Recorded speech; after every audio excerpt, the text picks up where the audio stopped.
புகைப்பட கண்காட்சியில் 2 ஆண்டுகளுக்கு முன்பாக புகைப்பட ஒரு மாதிரி இன்னைக்கும் சமீபத்திய புகைப்படங்கள் கருப்பு நிலையில் வட்டத்தில் இருக்கக்கூடிய இந்த புகைப்படங்களை எல்லாம் பார்ப்பதற்கான ஒரு நல்ல சந்தர்ப்பம் எனக்கு கிடைச்சதுக்காக நான் முதல்ல உங்களுக்கு நன்றி தெரிவிச்சுக்கிறேன். பொதுவாக ஒரு புகைப்படத்தை விமர்சிக்கக்கூடியவன் இல்லை நான், அதனால அதனுடைய நிறை குறைகளை பற்றி எனக்கு தெரியாது. ஆனால் நான் அதிலிருந்து எதையாவது தெரிந்து கொள்ள விரும்புவேன். அது ஒரு இசையை கேட்பது போல எனக்கு எங்க அதுக்குள்ள பொருந்தி போறதுக்கான இடம் இருக்கு அப்படி பார்ப்பேன்.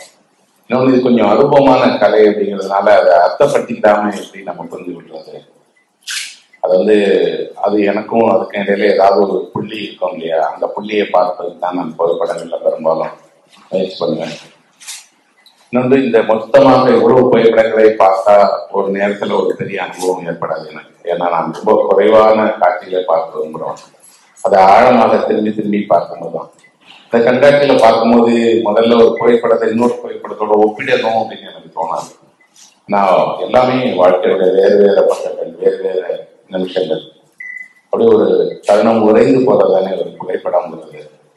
அப்ப அதை நம்ம ஒரு புகைப்படத்தை இன்னொரு புகைப்படத்தோட அதனுடைய எடுக்கப்பட்ட விதம், அதனுடைய காட்சி கோணம், வண்ணம், இதுல வேணும் ஒப்பிடலாம், இதுவரை வேற வகையில ஒப்பிட முடியாது. அதனால என்ன கேட்டா இங்க இருக்கக்கூடிய எல்லா புகைப்படங்களுமே தேர்ந்த அற்புதமான புகைப்படங்கள் தான். அதை எடுத்த எல்லோருக்குமே என்னுடைய மனம் நிறைந்த பாராட்டுக்களை முதல்ல தெரிவிச்சுக்கிறேன். என்ன நான் பார்ப்பேன் ஒரு புகைப்படத்துல இருக்கு அப்படின்னா, ஒரு புகைப்படத்தை எடுக்கிறவருக்கு என்ன அழகியல் இருக்கு அப்படின்னு நான் முதல்ல பார்ப்பேன். அவர் ஏன் இப்படி ஒரு காட்சியை தேர்வு செய்தார், அப்புறம் அவர் ஏன் இந்த கோணத்தை தேர்வு செய்தார், அப்புறம் அவருக்கு அந்த காட்சியில எது முக்கியம்னு தோணுது அப்படின்னு. இந்த மூணுமே ஒருத்தருக்கு வர்றதுக்கு முக்கியமான காரணம் நான் நினைக்கிறது அவருக்கு இருக்கிற பண்பாடு சம்பந்தமான, அவருக்கு இருக்கிற மரபு, அவர் எங்கிருந்து வருகிறார், எந்த பின்புலத்தை சேர்ந்தவர், அவர் ஒரு கிராமத்துவாசியா நகரத்து மனிதரா, அவருக்கு சைல்ட்ஹுட் எப்படி இருந்தது, எல்லாமே உங்களுடைய ஒரு காட்சியை தீர்மானிக்கிறதா. பொதுவாக நம்ம பார்க்கும்போது மேற்கத்திய புகைப்படங்களுக்கும் நமக்கும் ஒரு அடிப்படை வேறுபாடை நான் பார்ப்பேன்.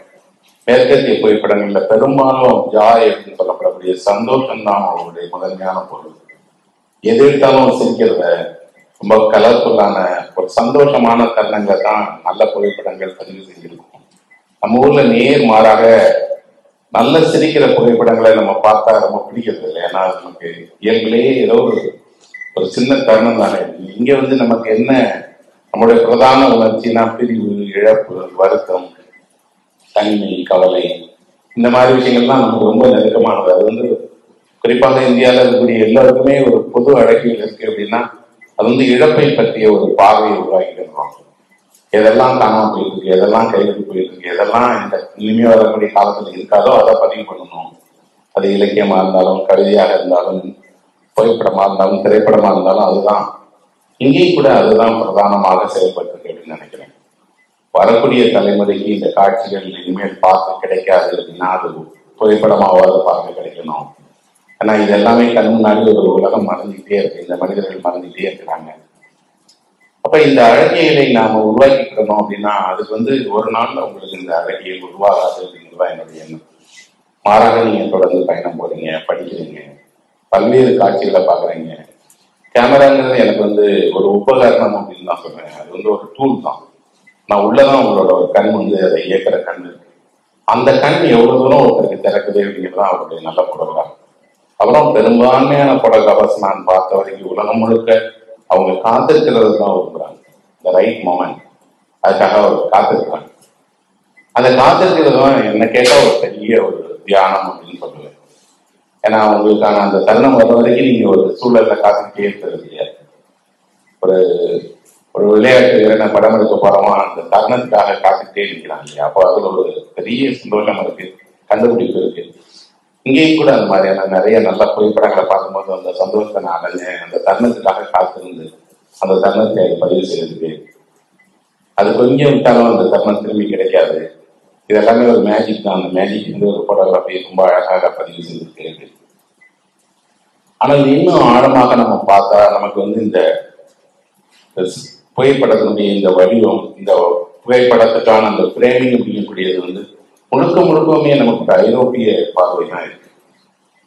ஒரு கோணத்தை நம்ம முடிவு செய்யும் போது நமக்கு முன்னாடி இருக்கக்கூடிய இருக்கக்கூடியது எல்லாமே இதுக்கு முன்னாடி எடுத்தவர்களுடைய கோணம் தான். பிரசாந்த் எப்படி எடுத்தாரு, அல்லது நமக்கு யாரோ ஒரு ஆதர்சமா இருக்கிற கேமராமேன் என்ன பண்ணாரு, அதுதான் நம்ம பார்க்கணும். நம்ம வாழ்க்கையில ஒரு ஒழுங்கு இல்லாத ஒழுங்கு இருக்கிறதா நான் நினைக்கிறேன். இந்தியாவில் மட்டும்தான் சாதாரண மனிதன் வந்து கலை வடிவங்கள்ல எளிய கலை வடிவங்களே போதும்னு நினைக்கிறான். ஏன் அப்படின்னா அதுக்குள்ளேயே அவன் ஒரு அழகில கண்டுபிடிச்சிடலாம். ஒரு சின்ன கல்லை வச்சுட்டு ஒரு சின்ன கோலம் போடுறதுல அல்லது வீட்டு வாசலை ஒழுங்குபடுத்துறதுல அன்றாட வாழ்க்கைக்குள்ளபடியே அவன் ஒரு அழகியலை கண்டுபிடிச்சிடலாம். அதுக்குள்ளபடியே ஒரு ஒழுங்கை உருவாக்கிக்கலாம். அது வந்து நம்ம பார்த்த ஒரு கச்சிதமான வடிவம் கிடையாது, கச்சிதமான வண்ணங்கள் கிடையாது. அப்புறம் அதெல்லாம் துல்லியமாக பயன்படுத்தவும் தெரியாது. இது எல்லாமே நேற்று உலகம் நமக்கு உருவாக்கி வைத்திருந்ததுதான் அப்படின்னு நினைக்கிறேன். நாம இதுல இருந்து விடுபடணும் அப்படின்னா, நான் அப்படி என்னுடைய பார்வையை விடுபடுவதற்கு என்ன பண்ணேன் அப்படின்னா, நிறைய பயணம் பண்ணி நிறைய நேரங்களில் ஒரு காட்சியை திரும்ப திரும்பி பார்த்திருக்கிறேன். நான் ஒரே இடத்துல கங்கையை வந்து ஒரு 20 நாட்கள் தினசரி பார்த்தேன். ஒரே பாறையில தினசரி ஒரே நேரத்துல போய் உட்காந்துருவேன். சரியாக காலையில 5:40 ஒரு பாறையில எங்க வெளிச்சம் வரும் அப்படின்னு பார்த்துட்டே இருக்கும். எங்க வரும் தண்ணீர்களுடைய எங்க இருக்கும். சில நாள் அந்த பாறையை தண்ணிக்குள்ள போயிடும், சில நாள் அந்த பாறையினுடைய ஒரு முனையில மட்டும் தண்ணி வரும். சில நாள் மாறிட்டே இருக்க நமக்கு தெரியுது ஒரு ஆறு வந்து ஒரு பாறையோட நெருக்கமான உறவு கொள்ளுது. அதை எப்படி பார்க்கிறது? நம்ம நேற்று வரைக்கும் அது ஒரு கல் தண்ணிக்குள்ள கிடக்குது, அவ்வளவுதான் நமக்கு தெரியும். கண் பார்வை அவ்வளவுதான் கிடக்குது. மாறா பார்த்தா அது ஒரு பெரிய இசை மாதிரி இருக்கு. ஒரு நாள் ஒரு பூ மலர மாதிரி முழுக்க கால வெளியே இருக்கு, ஒரு நாள் கொஞ்ச நாள், ஒரு நாள் அதுல தண்ணி வருது, ஒரு நாள் மேல சூரிய வெளிச்சம் இருக்கு. ஒரு பெரிய மேஜிக் அந்த பாறையில இருக்கு அப்படிங்கிறத பார்த்தேன். அப்ப அதை நீங்க அவதானிக்க நீங்க ஒரு பாறையெல்லாம் பாக்குறீங்கன்னா இங்க ஒரு பிரம்மாண்டமான நதி உங்களுக்குள்ள பறந்து ஓடி வராங்க. வாழ்க்கையை பார்க்கறது தான் எனக்கு தெரியும் இந்த மாதிரியாக நம்மளுடைய அகம் மாறுது அப்படின்னு நினைக்கிறேன். ஸோ ஒரு புகைப்படத்தை பார்க்கும்போதோ அல்லது நீங்க ஒரு கேமரா வழியா காட்சியை பார்க்கும்போதோ அல்லது ஏதாவது ஒரு படம் இருக்கும் போதோ உள்ளுக்குள்ள இருந்து அந்த கண் விழித்து அந்த கண் தான் இதெல்லாம் பார்க்குது, செய்ய தோணுது. இதை வளர்த்துக்கிறது அப்படின்னு சொன்னா என்ன கேட்டா வந்து அருவமான இன்னொரு கலை வடிவம் தான் இதுக்கு பண்ணி செய்ய முடியும்னு நினைக்கிறேன். அருவமான இன்னொரு கலை வடிவம் வந்து இசையா இருக்கலாம், அல்லது வேற ஏதாவது இன்னொரு நுண்கலையா இருக்கலாம். ஆனா அந்த கலைக்கும் இந்த புகைப்படத்துக்கும் நிறைய ஒப்புமைகள் இருக்கு, நிறைய மறைமுகமான தொடர்புகள் இருக்கு. நிறைய நேரம் புகைப்படக்காரர்களா இருக்கிறவங்க வந்து விளையாட்டு வீரர்களா இருக்கிறத நான் பார்க்கிறேன். அவங்களுக்கு ஏதோ ஒரு விளையாட்டுல தீவிரமான ஈடுபாடு இருக்கு. அது வந்து அவங்களோட புகைப்பட கலையாக மாறுது. அவங்க இல்லைன்னா நிறைய நேரம் அவங்க வந்து ஓவியர்களா இருக்காங்க அல்லது இசைக்கலைஞர்களா இருக்காங்க. ஏன் அப்படியெல்லாம் இருக்கிறாங்க அப்படின்னா அந்த மனதை ஏதோ ஒரு இடத்துல பிடிக்க வைக்க வேண்டியது. அதுதான் இந்த மாதிரியான முயற்சி செய்யுது. அதுபடி இன்னைக்கு பார்க்கும்போது எனக்கு தோன்றியது இந்த கருப்பு வெள்ளையில உலகம் வந்து வேற ஒரு வண்ணத்துல இருக்கு. அது நாம பார்க்காத ஒரு வண்ணம். கருப்பு வெள்ளை இப்படி ஒரு வண்ணம் இல்லாத உலகம் இல்லை, அது இன்னொரு வகையான வண்ணம் உள்ள ஒரு உலகம். இந்த வண்ணமயமான உலகம் நம்மளோட இன்சைட்ல தான் இருக்குது அப்படின்னு.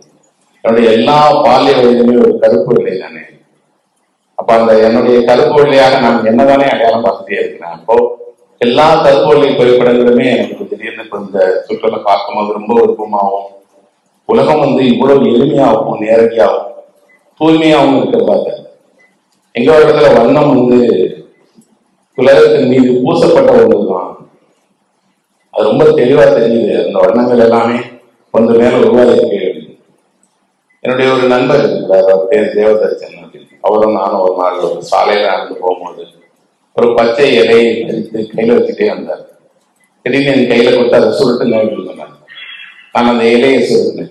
அவர் கொஞ்சம் தத்துவம் படித்தவர்களால விளையாட்டாக என்ன கேட்டாரு, இந்த இலையை நீங்க சுருட்டும் போது அதுக்குள்ளக்கூடிய பச்சை நிறம் ஏன் சொல்லவே இல்லை அப்படின்னு கேட்டார். அதுக்குள்ளக்கூடிய அந்த கிரீன் நிறம், கிரீனும் சுருட்டணும் இல்லை, நீங்க எப்படி சுருட்டினீங்கன்னாலும் அதுக்குள்ளே கிரீன் அப்படிதான் இருக்கும் சொன்னா. அது இலையே பச்சை தானே சார், எப்படி சார் அதை வந்து நம்ம சுருட்ட முடியும் அப்படின்னு. இல்ல நம்ம கண்ணுக்கு தெரிகிற நிறம் இல்லை நிறம்ங்கிறது, நமக்கு கண்ணுக்கு தெரியாத நிறம் வந்து அந்த நிறத்துக்குள்ள இருக்கு, அதை நம்ம ஒண்ணுமே பண்ணவே முடியாது அப்படின்னு சொல்லிட்டு அவர் சொன்னாரு. ஜப்பான்ல வந்து இந்த கிறிஸ்டன் தாமஸ் எல்லாம் பூக்கிற டைம்ல போய் அவங்க அதை வேடிக்கை பார்ப்பாங்க. ஏன் அப்படின்னா ஒரு பூ வந்து ஒரு முழுமையான நிறத்தை அடைஞ்சிச்சுன்னா அது வந்து அதனுடைய உச்சபட்சத்தை அடையுது. அதுக்கப்புறம் அது வந்து கொஞ்சம் கொஞ்சமா நிறம் இழக்க சந்திக்கும். இந்த நிறத்தை அடையிறதும் நிறத்தை இழக்கிறதும் தான் லைஃப் அப்படின்னு நம்புறாங்க. அதுக்காக அந்த பூவை பார்க்க போய்வாங்க அப்படின்னு சொன்னார். இப்ப இன்னொரு இடத்துல எல்லாம் நம்மளுடைய ஒவ்வொரு செயலுமே ஆழமாக பார்த்தோம்னா அது வாழ்க்கையை பார்ப்பதற்கான புரிந்து கொள்வதற்கான அல்லது வாழ்க்கையினுடைய புதிர்களை அழுப்பதற்கான ஒரு வழியா தான் இருக்கு. ஸோ ஒரு போட்டோகிராஃபர் அப்படின்னு என்ன கேட்டீங்கன்னா அவர் யார் அப்படின்னா இந்த புதிர்களை தேடி போகிறவர் தான் போட்டோகிராஃபர். அவருக்கு போதுமானதாக இல்லை. தன் வாழ்க்கை, தன்னை சுற்றி இருக்க உலகம், தான் பார்க்கிற காட்சிகள் போதுமானதாக இல்லை. அதனால அவர் தேடி தேடி தேடி போய் உலகம் முழுக்க ஒவ்வொரு புதிரியா பார்க்கிறார், அவிழ்க்கிறார், அதை கண்டுபிடிக்கிறார், அதில் கூடிய சில காட்சிகளை பதிவு செய்கிறார். மற்றபடி இதுக்கான விமர்சனங்களை எதிர்கொள்றதோ அல்லது புதிய ஒரு கருப்பொருட்களை தேர்வு செய்யறதோங்கிறது ரொம்ப முடிவு செய்கிற விஷயம்னு நினைக்கிறேன். நான் ரொம்ப டிஸ்கஸ் பண்ணி அதை பெரும்பாலும் முடிவு செய்ய முடியாது. ஆனால் என்ன தவிர்க்கலாம் அப்படின்னா, நான் பொதுவாக தவிர்க்க சொல்லுவேன் என்ன அப்படின்னா, இந்த மேற்கத்திய பாதிப்புகளை நம்ம தவிர்க்கலாம். அப்புறம் ஒரு விளம்பரங்கள் எல்லாமே நமக்கு ஒரு உலகை காட்டுது, எல்லாமே அண்மையில நமக்கு காட்டப்படுது, எல்லாமே நிறங்கள் பல 100 மடங்கு அதிகரித்து காட்டப்படுது இல்லையா? இதனால நமக்கு ஒரு போலியான ஒரு உலகம் வந்துச்சு அப்படின்னா, எல்லா நிறங்களுமே அடர்த்தியாக இருந்தால்தான் நிறம்னு நினைக்கிறோம். அடர்த்தியாக அந்த நிறங்களை இல்லைன்னா அது நிறமா நமக்கு விடக்கூடாது. அது விளம்பர உலகம் நமக்கு உண்டாக்கி வச்சு ஒரு பெரிய பொய். எல்லா நிறங்களையும் அடர்த்தியான வண்ணத்துல பயன்படுத்தி அப்ப அந்த நிறத்தினுடைய இயல்பை நாம இழந்துட்டோம். புகைப்பட கலைஞர்களா இருக்கிறதுனால நான் ஒரு புத்தகத்தை நான் படிக்கிறதுக்கு எப்பவுமே சிபாரிசு செய்வேன். அந்த புத்தகம் என்ன அப்படின்னா, டாவின்சியினுடைய நோட் புக் அப்படின்னு. டாவின்சின்னு ஒரு பெரிய பெயிண்டர் இருக்காரு இல்லையா, அவர் ஒரு புத்தகம் எழுதியிருக்காரு, நோட் புக் அப்படின்னு பேர். அவர் தன்கிட்ட படிக்க வந்த ஓவியர்களுக்கு, புதிதாக ஓவியத்தை பார்க்க விரும்புகிறவர்களுக்கெல்லாம் ஒரு அடிப்படையான புத்தகமாக அந்த நோட் புக் எழுதினார். கொஞ்சம் பெரிய ஓகம் அது. 2 புத்தகம் அவர் அப்ரிஜா ஒரு 400 பக்கத்துலையும் அன்அப்ரிஜா ஒரு 200 பக்கத்துலையும் இருக்கிற புத்தகம் அது. அதை நீங்க உங்களோட பைபிள் மாதிரி கூடிய வச்சுக்கணும்னு சொல்லுவேன். ஏன்னா நான் அறிஞ்ச வரைக்கும் அவர்களோட ட்ரெஸ் போட பஸ் யார் போனாலும் அவங்க பாக்கெட்ல அந்த புத்தகத்தை நான் பார்த்துருக்கேன். ஏன் இதை வச்சுட்டே இருக்கிறீங்க அப்படின்னா, அதுலதான் முதலாக பார்க்கிறது எப்படின்னு சொல்லிட்டு ஆர்ட் ஆஃப் சீயிங், இந்த உலகத்தை எப்படி பார்க்கலாம், நம்ம கண்ணை வச்சு நம்ம பார்க்கறது இல்லை பார்வைங்கிறது. அதுல டாவின்சி ரொம்ப எவ்வளவு பெரிய மேதைங்கிறது ஒரு உதாரணம் என்னன்னா, அவர் சொல்றாரு, டார்க்னஸ் அப்படிங்கறத நம்ம பிளாக் அப்படின்னு நினைக்கிறோம், அது இல்லை. கருப்பு அப்படிங்கிறது டார்க்னஸ் இல்லை. ஸோ ஒவ்வொன்றுக்கும் ஒரு டார்க்னஸ் இருக்கு. எல்லா இடத்துலையும் கருப்பை நம்ம பயன்படுத்தக்கூடாது. அப்புறம் ஒரு ஷேடை கிரியேட் பண்ணோம்னா எத்தனை விதமான ஷேட் இருக்கு அப்படின்னு சொல்றாரு. சொல்லிட்டு ஒரு இலையினுடைய பின்பக்கத்தை பாத்தீங்கன்னா, அந்த இலையினுடைய பின்பக்கத்துல படியிடக்கூடிய அந்த வெளிச்சம் இருக்குது, இந்த இலை என்ன நேரத்துல இருக்கோ அதனுடைய நிறம் தான் பிரதிபலிக்கணும் அப்படின்னு கம்ப்ளீட்டா நீங்க அந்த ஒரு புத்தகத்தை படிச்சு முடிச்சீங்கன்னா உங்களுக்கு உலகத்தை பார்க்கிற கண்ணை முழுக்க மாற்றிடுறது. அது தமிழ்ல ஒரு சிறு பகுதி விளையாட்டு, முழு புத்தகமும் தமிழ்ல விளையாட்டு, ஆனா ஆங்கிலத்தில் கிடைக்குது படிக்கிறதுக்கு. அந்த புத்தகத்தை நான் சொல்லுவேன். ஏன்னா அந்த புத்தகம் பெயிண்டர்ஸ்க்காக ஒரு காலத்துல எழுதப்பட்டா கூட அது பெயிண்டர்ஸ்க்கு மட்டும் கிடையாது. எப்படி பார்க்கலாம், ஒரு ஹியூமன் அனாட்டமியை பார்க்கலாம், இந்த அனாட்டமியை எப்படி நம்ம என்ன போஸ்டர்ல எல்லாம் இந்த அனாட்டமி தன்னை நிலைநிறுத்திக்கிறது, எப்படி நிற்குது, எப்படி படுக்குது, எல்லாத்தையுமே அவர் சொல்றாரு. இதை விஞ்ஞானபூர்வமாக சொல்றாரு. அதுதான் அவரோட பெரிய ஆச்சரியம். எதையுமே அவர் கற்பனை பண்ணி சொல்லல, படம் போட்டு உள்ள இந்த தசை நார்கள் எவ்வளவு இழுக்கப்படுதுன்னு சொல்றாரு. அதுக்கப்புறம் அதுல இருக்கக்கூடிய ஒரு அழகே என்ன அப்படின்னா, இதை கொஞ்சம் மாத்தணும்னா எப்படி கலையாக மாறிடும்னு சொல்றாரு. இந்த கையை இங்க வைக்கிறது பதில் இந்த இடத்துல கொஞ்சம் இறக்குனீங்கன்னா எப்படி அது கலையா மாறிடும் அப்படின்னு. அதுதான் ஒரு மாஸ்டர் நமக்கு தர வேண்டியது. நீங்க போய் யாராவது ஒருத்தர் கத்துக்கிட்டீங்கன்னா சொல்லி தரவே மாட்டாங்க.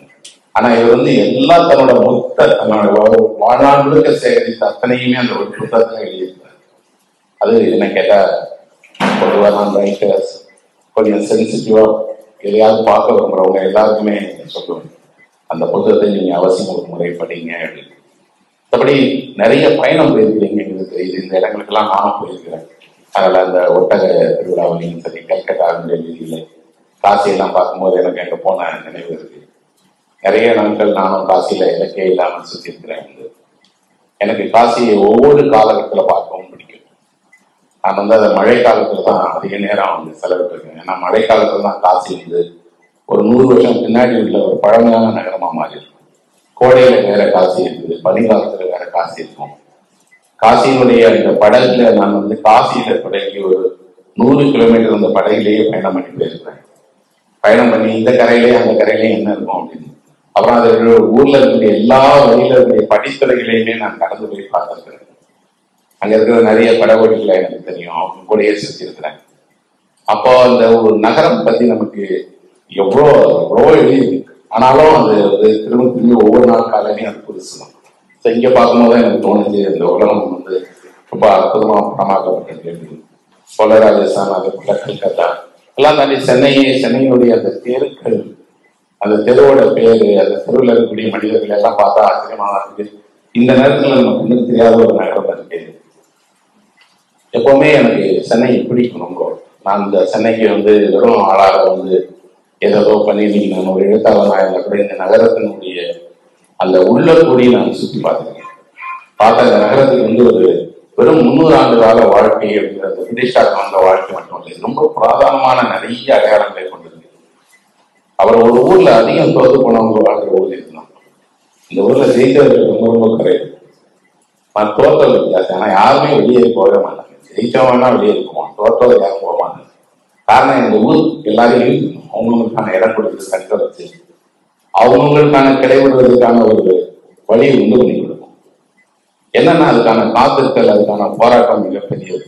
ஆனால் இந்த சென்னை ஒருத்தர் அவ்வளவு எளிதாக வெளியே துரத்து விடாது. நான் வேடிக்கையா சொல்லுவேன், அப்படி துரத்து இருந்துச்சுன்னா நீ திரும்பி வரவே முடியாது.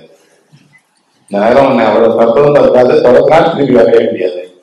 ஆனால் இது ஒரு பெரிய சின்னதா நிறைய வீதிகள், குறிப்பாக பிரிட்டிஷ்காரங்க வந்து போன நிலையத்துல அவங்களோட ஆர்கிடெக்சர், அவங்களோட நினைவாளர்கள், தெருக்கள், வீடுகள் எல்லாமே அப்படி நீங்க அதுல புகைப்படங்கள்ல ரொம்ப அற்புதமாக பதிவாயிருக்கு. பொதுவாக நீங்க எல்லாருமே தொழில் முறையாக இதை கைக்கொள்ளாம உங்களோட விருப்பத்திற்காக நிறைய செய்வீங்க. அப்புறம் உங்க விருப்பத்திற்காக பயணம் பண்றீங்க, உங்க விருப்பத்திற்காக இதையெல்லாம் ஒன்றிணைச்சிருக்கீங்கிறது இன்னைக்கு நான் ரொம்ப வியந்து பாராட்டக்கூடிய ஒரு விஷயம். ஏன்னா கடந்த 10 வருடங்களை போல இல்லை இந்த உலகம். இன்னைக்கு முழுக்க ஒருத்தர் வந்து தன்னோட உலகத்தை ரொம்ப சுருக்கி தான் மட்டும்தான், தன்னுடைய வாழ்க்கை மட்டும்தான், தன்னுடைய சம்பாத்தியம் மட்டும்தான் அப்படின்னு சுருங்கி வரக்கூடிய உலகமா இருக்கு. இன்னைக்குதான் இந்த புகைப்படங்கள் கலைகளுக்கான தேவை ரொம்ப. நான் மட்டும் உலகம் இல்லை, என்னை சார்ந்ததும் உலகம் தான், என் கூட வசிப்பவர்களும் உலகம் தான். எல்லாவற்றையும் தானும் இந்த உலகம் எவ்வளவு அழகானது அப்படிங்கிறத ஒவ்வொரு முறையும் எடுத்து சொல்ல வேண்டியது. இல்லைன்னா எல்லாத்தையும் நம்ம முடிக்க இருக்க முடியும். நம்ம கதவுகளை முடியணும், உறவுகளை முடியணும், நட்புகளை சிந்திக்கணும். நமக்கு எல்லாமே இன்னைக்கு வந்து கம்ப்யூட்டர் வழியா வந்தா மட்டும்தான் தேவையாது. பக்கத்திலேயே ஒரு நண்பன் அடுத்த அறையில அப்படின்னா கூட பார்க்க மாட்டோம். நம்ம ஸ்டார்ட் பண்ணா வேணா நம்ம அவனோட பேசலாம். ஃபேஸ்புக்ல இருந்தா அவனோட பார்க்கலாமே தவிர சுருங்கிட்டே வரக்கூடியவர்களா இருக்கும். இது இங்க மட்டும் இல்லை, உலகம் பூராமே. அடுத்த 10 ஆண்டுகள்ல சொன்னாங்க ஒரே ஒரு சிங்கிள் டிவைஸ் வந்துடும், அதுக்கப்புறம் உங்களுடைய எல்லாமே அதுக்குள்ள சுருங்கிடும்னு சொன்னாங்க. அந்த ஒன்று மட்டுமே உங்களுடைய அலுவலகமா இருக்கும், போனா இருக்கும், உங்களோட வீட்டுக்குரிய அத்தனை கீழாவும் இருக்கும். நீங்க ஒரே ஒரு டிவைஸ், நீங்க 2 பேர் தான் வசிப்பீங்க, மனிதர்களே தேவையில்லாம போயிருவோம் அப்படின்னு. ஆனா அப்போ அந்த மாதிரியான ஒரு உலகம் உருவானால் மனிதன் எதிர்கொள்ளக்கூடிய பெரிய தடையை ஏற்படுறது வறுமைதான். இந்த மாதிரி கலைகள்லாம் அவங்க காப்பாற்றணும்னு நான் நம்புறேன். எழுத்தோ, இலக்கியமோ, புகைப்படமோ, சினிமாவோ, ஏதோ ஒரு கலை தான் அவங்க காப்பாற்றும். அப்படி நான் பார்த்து வியந்த நிறைய புகைப்படங்கள், அந்த புகைப்படத்தை பார்க்கும்போது முதல்ல நான் அதனுடைய ஆன்மாவை, அதுக்குள்ள ஒரு ரகசியமான இசையை நான் கேட்டிருக்கேன். என்ன அந்த புகைப்படக்காரர்கள் யாரு, அவங்க எப்போ எடுத்தாங்கன்னு கூட தெரியாம திடீர்னு ஒரு புத்தகத்தை பற்றி பார்க்கும்போது அது ஒரு கருப்பு வெள்ளை புகைப்படத்துல அந்த புகைப்படம் நம்ம வந்து பல நாள் யோசிக்க வைக்கக்கூடிய, பல நாள் நம்ம கண்ணம் போகாத புகைப்படமா இருக்கும். அப்பெல்லாம் தோணும் வந்து கிஃப்ட் அந்த மாதிரி எடுக்கக்கூடியவர்கள், அந்த தருணத்தை பதிவு செய்தவர்கள் எல்லாம் ஒரு அதிர்ஷ்டசாலிகள் தான். அந்த வகையில நீங்க எல்லாருமே ஒரு அதிர்ஷ்டசாலிகள். நீங்க நிறைய விஷயங்களை சாதிச்சிருக்கிறீங்க. என்ன அப்படின்னா இதற்கான ஒரு அங்கீகாரமும் இதற்கான அந்த பெருமையும் உங்களுக்கு கிடைக்கணும்.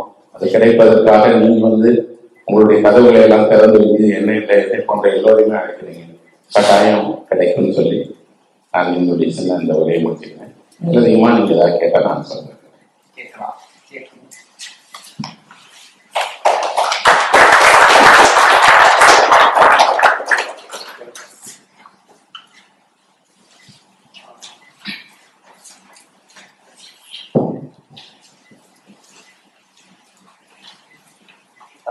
லாஸ்ட் இயர் வந்து நீங்க போட்டோஸ் எடுத்ததுக்கு அப்புறம் என்ன பண்ண போறீங்க அப்படின்னு ஒரு கேள்வி. அதுவரை எங்களுக்கு ஒரு ஐடியாவே இல்லை, எடுத்தோம் வீட்டுல கொண்டு போய் வச்சிருந்தோம் அப்படின்னு சொல்லிட்டு.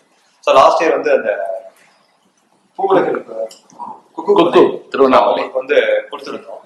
அது எல்லாமே கொடுக்க முடியாது, சில படங்கள் வந்து குழந்தைகள் பார்க்க முடியாத படங்களா இருந்ததுனால சிலது கொடுத்துருந்தோம் வந்து. ஸோ இந்த வருஷமும் அதை கண்டினியூ பண்ணலான்ற இதுல இருக்கோம் வந்து. நீங்க அவங்களுக்கு பண்ணுங்க. அப்படி இல்லைனாலும் நான் என்ன பண்ணுவேன் அப்படின்னா, நீங்க எந்த ஊரை சேர்ந்தவரோ அந்த ஊர்ல இருக்கக்கூடிய பள்ளிக்கு எடுத்துட்டு போங்க. உங்களோட ஓன் வில்லேஜ் எதுவோ அந்த கிராமத்துக்கு எடுத்துட்டு போங்க. நீங்களே ஒரு நாள் போய் டிஸ்பிளே பண்ணுங்க.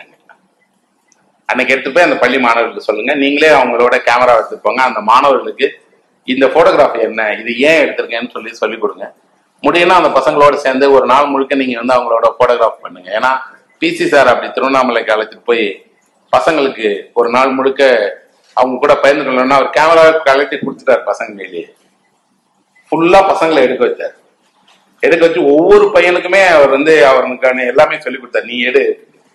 ஒரு நாள் முழுக்க பிசி அங்கேயே இருந்து எல்லா போட்டோகிராஃப்ஸ் எடுத்துட்டு எல்லாத்தையும் எடுத்துட்டு போய் பிரிண்ட் போட்டு அந்தந்த பசங்க எடுத்த போட்டோகிராஃப்ஸ் எல்லாம் அந்த பசங்களுக்கே கொண்டு வந்து கொடுத்தாரு. நீங்க எல்லாம் அவங்க ஸ்கூல்ல மாட்டி வச்சுக்கோங்க அப்படின்னு. யோசிச்சு பாருங்க, அவ்வளவு பெரிய ஒரு சினிமாட்டோகிராஃபியோட மாஸ்டர் பள்ளி குழந்தைகள், கிராம குழந்தைகள் அவங்க கேட்கறாங்கிறதுக்காக ஒரு 50-100 குழந்தைகளோட ஒரு நாள் முழுக்க செலவிடுறாரு. திரும்பி போகும்போது கேட்டோம், சார் எப்படி சார் இருந்தீங்க? எனக்கு ஒரு பெரிய சந்தோஷம், இந்த மாதிரி ஒரு நாள் கிடைச்சது பெரிய விஷயம்.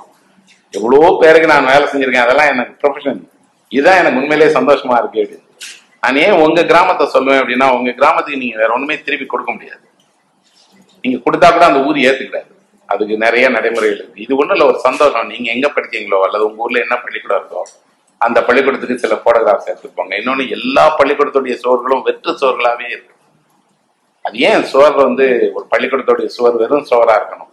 அங்க ஒரு புகைப்படமோ அல்லது ஓவியமோ மாட்டி வைக்கிறது யாரும் தடுக்கிற? யாரும் தடுக்கல, யாரும் கொடுக்கலங்கிறத உண்மை. அவங்களுக்கு யாரும் போய் அந்த மாதிரி போட்டோகிராஃப்ஸ் கொடுக்கல.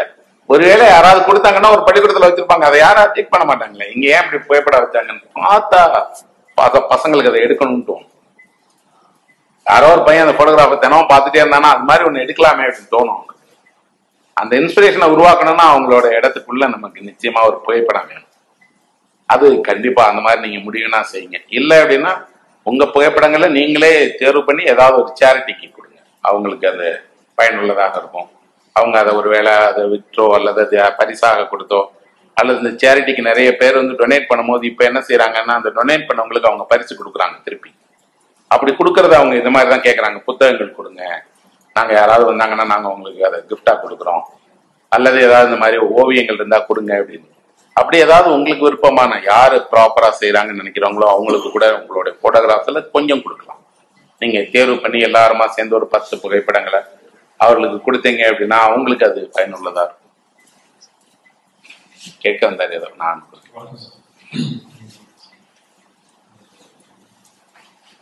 ரொம்ப நீங்க பேசினது கருத்துக்கள் எல்லாமே ரொம்ப உற்சாகமா இருக்கு.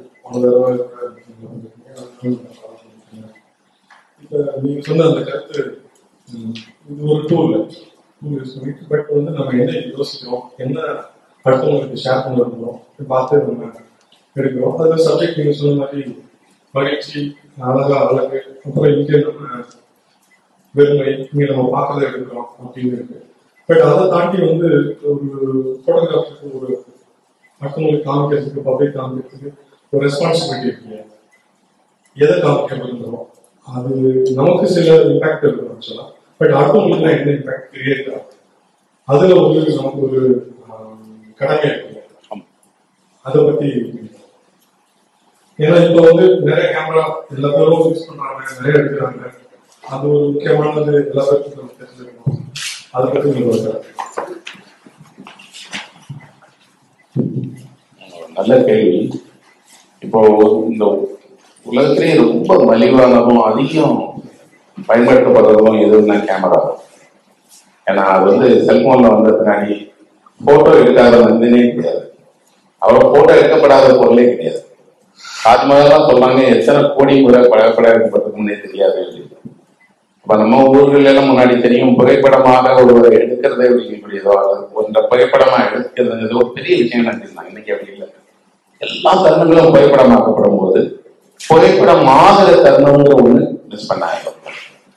ஒரு திருமண வீட்டுல ஒரு கிட்டத்தட்ட ஒரு 1000 புகைப்படம் இருக்கிறாங்க. அந்த புகைப்படம் எல்லா திருமண வீட்லயும் ஒரே மாதிரி தான் இருக்கும். அதுல யார் தலைவனாலும் ஒரு பெரிய யார் தலைவனாலும் வச்சுக்கலாம். ஒரு புகைப்படத்துல கூட அந்த புகைப்பட வீட்டுக்கு அந்த திருமண வீட்டுக்கான தருணம் இருக்கு இல்லையா, ஒரு சின்ன வெட்கம் அல்லது ஒரு சின்ன ஏதோ ஒரு நுணுக்கமான காட்சிகள் அதெல்லாம் பதிவா இருக்காது. எல்லாம் தவிர நான் ஒரு நண்பரோட திருமணத்துல கேட்டேன், எல்லாம் சரி, ஒரு திருமண வீட்டுல சாப்பிட்டாங்கல்ல, அதை பத்தி ஏதாவது போடலாம் பார்த்துருக்கியா காட்டுறது சொன்னா அதெல்லாம் எப்படி சார் போடுறது ஒண்ணு கூட இல்லை. நாங்க எல்லாமே எடுக்கணும்னு அவசியம் இல்லை. ஆனா நீங்க பதிவு ஆக வேண்டிய தருணங்கள் அல்லது காட்ட வேண்டிய தருணங்கள் அல்லது முக்கியம் நினைக்கிற தருணங்கள் எல்லாம் நம்ம இன்னைக்கு போட்டோகிராஃபில மிஸ் பண்ணிட்டே இருக்கோம். அங்கதான் ஒரு போட்டோகிராஃபரும் ஒரு சாதாரண போட்டோ எடுக்கிற ஆளும் வேறுபடுறாங்க. போட்டோகிராஃபர் அப்படிங்கிறது அந்த தருணங்களை அடையாளம் பார்க்கிறாங்க முதல்ல. அதுக்கப்புறம் அதை ஏன் அவர் எடுக்கிறாருங்கிறது அவரே கேட்டுட்டு தான் எடுக்கிறார். அவருக்கு அது சார்ந்து ஒரு கேள்வி இல்லாம அவர் எல்லாத்தையும் எடுத்துட்டு அதையும் எடுக்கல. அவர் நான் சொன்ன மாதிரி அந்த எடுக்கிறதுக்காக காத்திருக்கிறார். அதெல்லாம் தள்ளி அதை காட்டணும்னு பெரும்பான்மையான புகைப்படக்காரங்க விரும்புறது. இது நான் எடுத்திருக்கேன், இது எனக்கு தான். நான் என்ன பண்ணுவேன் அப்படின்னு சொன்னா, இதை நானே கொஞ்சம் நாளா வந்து பார்த்துட்டே இருப்பேன். அப்புறம் எனக்கு ஏதோ ஒரு டைத்துல தோணும், இது என்னோட இல்லை, நான் இதை காட்டணும். யாருக்கு காட்டணும்? என் அருகாமையில் இருக்கக்கூடிய ஒருத்தருக்கு காட்டணும்னு நினைக்கிறேன். ஒரு ஃப்ரெண்டுக்கோ அல்லது தெரிஞ்சவர்களுக்கோ காட்டலாம். பிறகுதான் ரொம்ப யோசனையோட வந்து அவங்க புகைப்பட கண்காட்சியா வைக்கிறாங்க. அப்ப கூட அவங்களுக்கு என்ன தேர்வு இருக்கு அப்படின்னா, பொதுமக்களுக்கு அல்லது இந்த பார்வையாளர்களுக்கு என்ன பிடிக்கும். நான் எப்படி நினைப்பேன் அப்படின்னா, அதை பத்தி நம்ம கவலையே பண்ண வேண்டாம். ஏன்னா பொதுமக்கள் இது எதுக்கும் பழகாதவங்க. அவங்க தினசரி போற ரவி கண்காட்சி பார்க்கறவங்க கிடையாது, இலக்கியம் படிக்கிறவங்க கிடையாது, இசை கேட்கிறவங்க கிடையாது. அவங்களுக்கு ரசனை ஒரு அளவுதான்.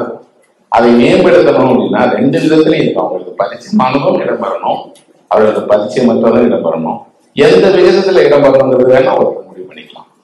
அவர் ஒரு 10 புகைப்படங்களை மக்களுக்கு காட்சிப்படுத்தணும்னு விரும்பினான்னா அதுல இது 5 அது 5 நான் ஒத்துக்கிட மாட்டேன். 4 புகைப்படங்கள் பரிச்சயமானது இருந்தா போதும். ஒரு 6 புகைப்படங்களை அவர் இதுவரைக்கும் பரிச்சயம் இல்லாத கோணங்களை, பரிச்சயம் இல்லாத விஷயத்தை காட்டணும். அப்படி பார்க்கப்பட்டால் எப்படி இருக்கும் அப்படிங்கிறது தெரியணும். என்னெல்லாம் இந்த டிவைசஸ் வந்துருச்சு அப்படின்னு பாத்தீங்கன்னா, நிறைய இன்னைக்கு நம்ம வந்து புகைப்படங்களை இன்னைக்கு நம்ம பயன்படுத்தக்கூடிய டெக்னிக்ஸ் ஓவர் யூஸ் பார்த்துட்டாங்க. அந்த மாதிரியான வடிவங்களை இப்போ ஒரு மிரர் எஃபெக்ட் இருக்கிறதோ அல்லது ஒரு ஷேடோவோ அல்லது வந்து 2 டபுள் இமேஜோ அதெல்லாம் பார்த்துட்டாங்க.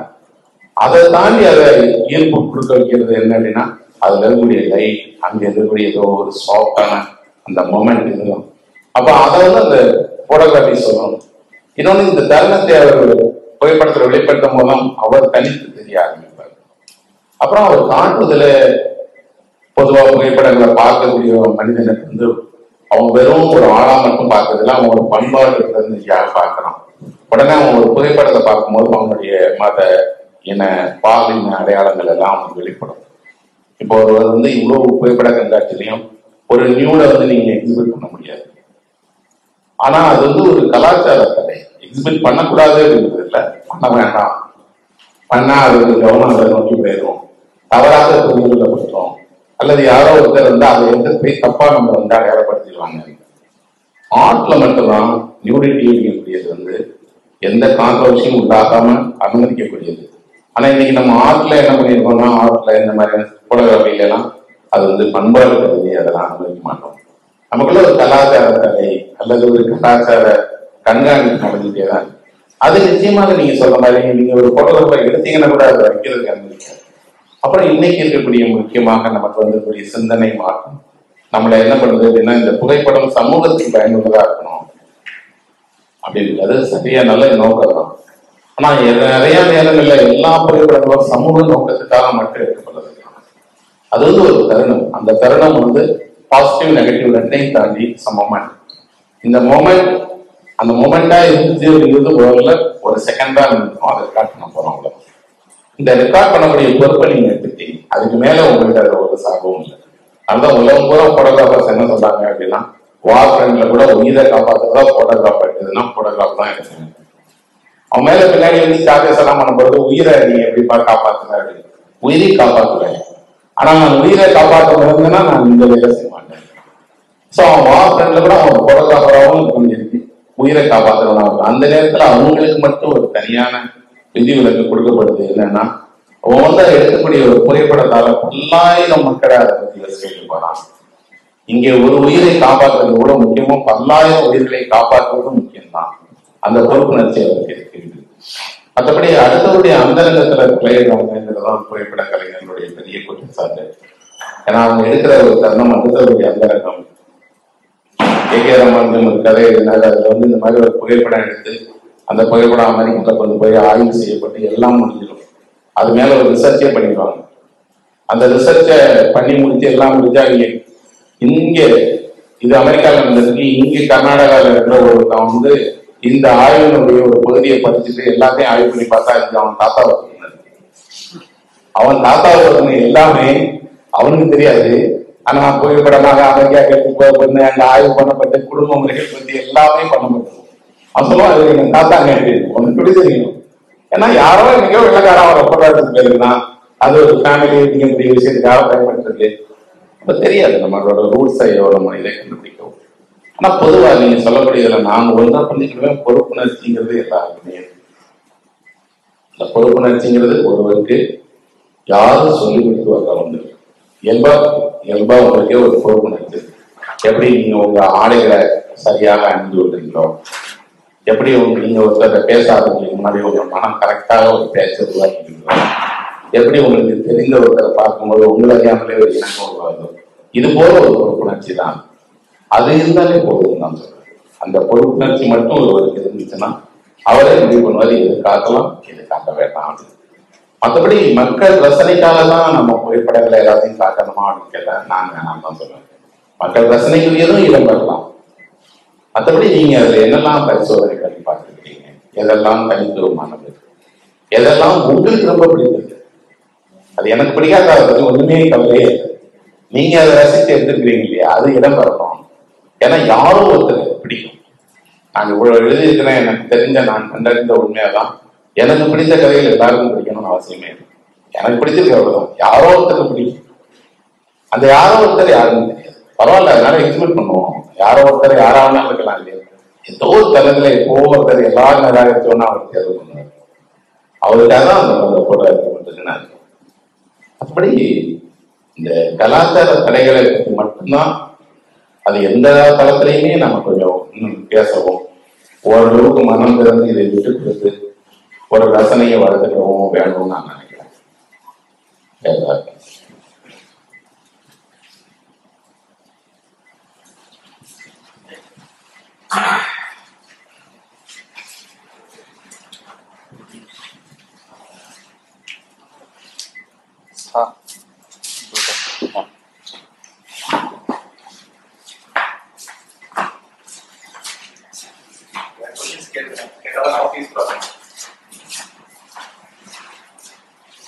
இந்த புகைப்படம் சார்ந்ததுல நீ பொதுவாக இடத்துல நான் கேட்கலாம். அதனால நீங்க அதை சார்ந்ததுதான் என்ன கேட்க வேண்டியது. சரவணன், உங்களுக்கு அந்த தேடல்ன்றது உங்க மனசு அதுக்கான காரணம் அந்த விதை உங்களுக்கு எங்க இருந்து ஆரம்பிச்சது?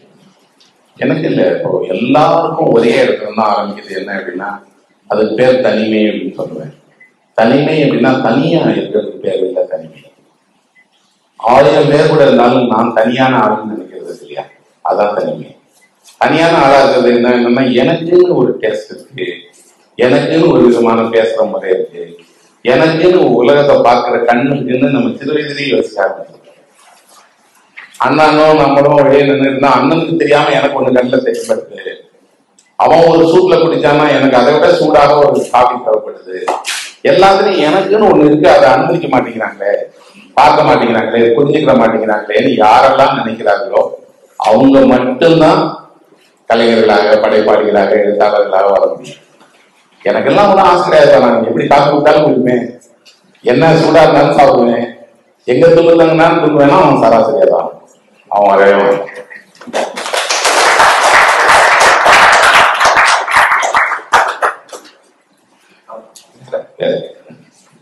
இந்த பதில் எனக்கு சொன்னாரு.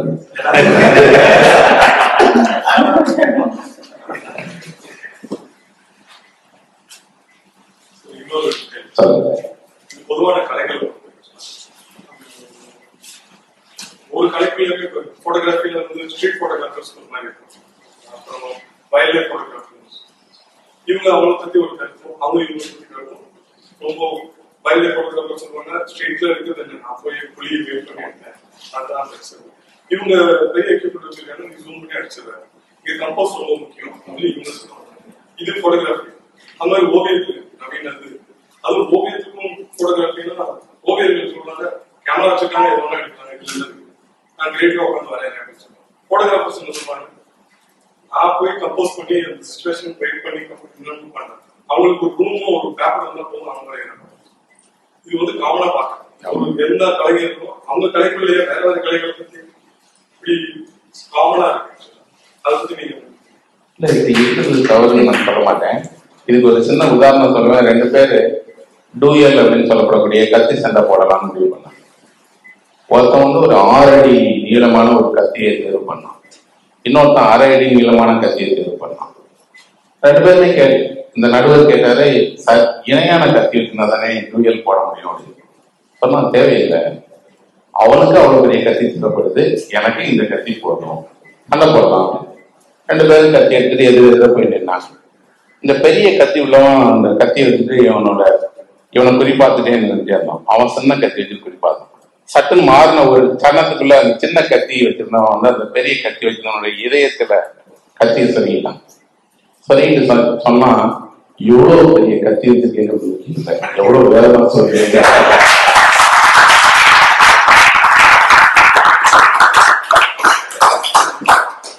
அதனால எல்லாமே ஆகலாம். பெரிய கட்டி இருந்தாலும் சின்ன கட்டி இருந்தாலும் எது உங்களுக்கு தேவை, இன்னொன்னு எதுல நீங்க வலிமையா இருப்பீங்க, அது போதும். இல்ல, மதிக்கிறதுனா பொதுவா அப்படிதான் மதிக்க மாட்டாங்க. ஏன் அப்படின்னா அவர்களுக்கு எப்படி இருக்கும் அப்படின்னா, ஒரு துறையில அவர்கள் முழுமையாக ஈடுபடும் போது அது மற்றவர்களுக்கு புரியாதுன்னு நினைப்பாங்க. அது இயல்புதான். ஏன் அப்படின்னா அவருக்கு என்ன நினைப்பாரு, ஒரு வேலை வெளியே போடுறதா தான் நம்ம காட்டுக்கு போறோம், சிரமப்படுறோம், காத்திருக்கிறோம். பல நாளைக்கு அப்புறம் அவங்க ஒரே ஒரு காட்சி கிடைக்குது. இவங்க என்ன இருக்காங்க, ஒரு வீதியில போய் எடுத்துட்டு வர்றாங்க. அவருக்கு அவ்வளவு கஷ்டப்பட்டு செய்தால்தான் கலை, இன்னொருக்கு அப்படி இல்லை. சாதாரண தெருவில் போகும்போதே கூட அந்த மொமெண்ட் அடைய முடியும். அவருக்கு இது புரியாது. ஏன் அப்படின்னா இப்படி செய்தால் கலை இல்லை அப்படின்னு அவருக்கு கற்றுக் கொடுக்கப்பட்டது. ஆனால் ஒருவேளை அவர் ஒரு நல்ல போட்டோகிராஃபரா இருந்தார்னா, இன்னும் சொல்ல போனா அவர் வந்து தன்னோட வாழ்க்கை அனுபவத்துல ஆழமா போனார்னா தெரிய வரும், நம்ம செய்யறது அவர் செய்யறது எல்லாமே ஒண்ணுதான். நாம ஒரு விஷயத்துக்காக காத்திருந்து செய்யறோம், இன்னொருவருக்கு அது உடனே வேற ஏதோ ஒரு வழியில கிடைக்குது. ஆனா ஒவ்வொன்றும் ஒவ்வொரு ஆழம், ஒவ்வொரு ஆழத்துக்கும் ஒவ்வொரு விதமான பயிற்சி தேவைப்படுது. கடல்ல நீந்துற எல்லா வேலையுமே ஆள் கடல்ல போய் நீந்த முடியாது. ஆனா நீங்க ஆள் கடல்ல நீந்தணும்னு விரும்புனீங்க அப்படின்னா உங்களுக்கு மூச்சு தேவை. எனக்கு தான் நீச்சல் தெரியுமேனா உங்களால போய் தரையெல்லாம் சொல்ல முடியாது. சரி, கீழே வரைக்கும் போய் நீந்துறாங்க, மேல நீந்தணும்னு விரும்புறேன். என்னங்க இருக்கு, கடல் மேல நீந்தி போய் 4 பேர் வேலைக்கு பார்க்கறதா வேலை, அடி ஆழத்துக்கு போக வேணாமான்னு. அது அவனுக்கு இருக்கக்கூடிய அவனோட பயிற்சி, விருப்பம். ஆனால் ஒரே கடல் தான். நீங்க மேல்மட்டத்திலையும் ஒருத்தர் அடியாளத்திலையும் இன்னொரு நீர் வைக்கிறதுக்கும் போய்கிட்டே இருக்காங்க. வேற வேற வாழ்க்கையில ஒரே கடல் தான். யார் அதை எப்படி புரிஞ்சுக்கிறாங்க, எதுக்காக அதை செய்யறாங்க, அதான் முக்கியம். ஒரு ஜென் ஸ்டோரி உங்களுக்கு கூட தெரிஞ்சிருக்கும். அந்த கதை சொல்றாங்கன்னா, ஒரு ஜென் மாஸ்டர் வந்து ஒரு ஊருக்கு போனார். அங்க வந்து ஒரு டீ கடையில இருக்கக்கூடிய டீ ஆகிறவன்ட ஒரு சாமுராய் வந்து சண்டை போட்டான். ஏதோ டீ கொடுக்கறதுல தகராறுனோடனே, நாளைக்கு காலையில ஒன்னா நான் வந்து கொன்றுவேன் சேலஞ்ச் பண்ணிட்டு போயிட்டான். இந்த ஜென் மாஸ்டர் அங்க போயிட்டு இந்த டீ கடைக்காரன் கேட்டார், ஏன் மாஸ்டர் அப்படின்னு. சார், அவன் பெரிய ஆள், அவன் அளவுக்கு யாருமே வேகமாக சண்டை போட முடியாது, அப்படிப்பட்ட ஆளு. எனக்கு எதுவுமே தெரியாது, நான் மார்ஷல் ஆர்ட்ஸ் படிக்கல, கத்தி சண்டை தெரியாது, அவனை கொன்றுவானே சார், என்ன பண்ணலாம் அப்படின்னு சொன்னா, உனக்கு என்ன தெரியும்னு கேட்டார். டீ போடுவேன் அப்படின்னு சொன்னான். போட்டு காட்டுறாரு. ஒரு பாத்திரத்தை எடுத்தான், தேவையில போய் வச்சான், இதுல இருந்து ஊற்றணும். அரசனாச்சு வேகமா ஊற்றுறீங்க, வேகமா ஊற்றணும், வேகமா ஊற்றுறேன், வேகமா ஊற்றணும், வேகமா ஊற்றிக்கிட்டே இருக்கு. ஒரு 1 hour கப்பில் எடுப்பான், சூடு வருவான், ஊற்றிக்கிட்டே இருப்பான்.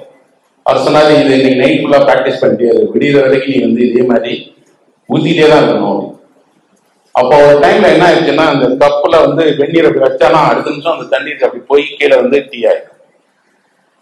அவ்வளவு பாஸ் ஆயிடும். அடுத்த நாள் அந்த சாமராய் வந்தான், சண்டைக்கு போய்விட்டான். இந்த மாஸ்டர் சொன்னாரு, ஒரு சண்டைக்கு முன்னாடி ஒரு டீ குடிச்சிட்டு சண்டை போடலாமே. அவன் வந்து இப்படி எடுத்தான். டீ எப்படின்னா இங்க பொத்தி திரும்பி வந்துச்சு. இந்த சாமராய் பார்த்தா டீயே இவ்வளவு வேகமா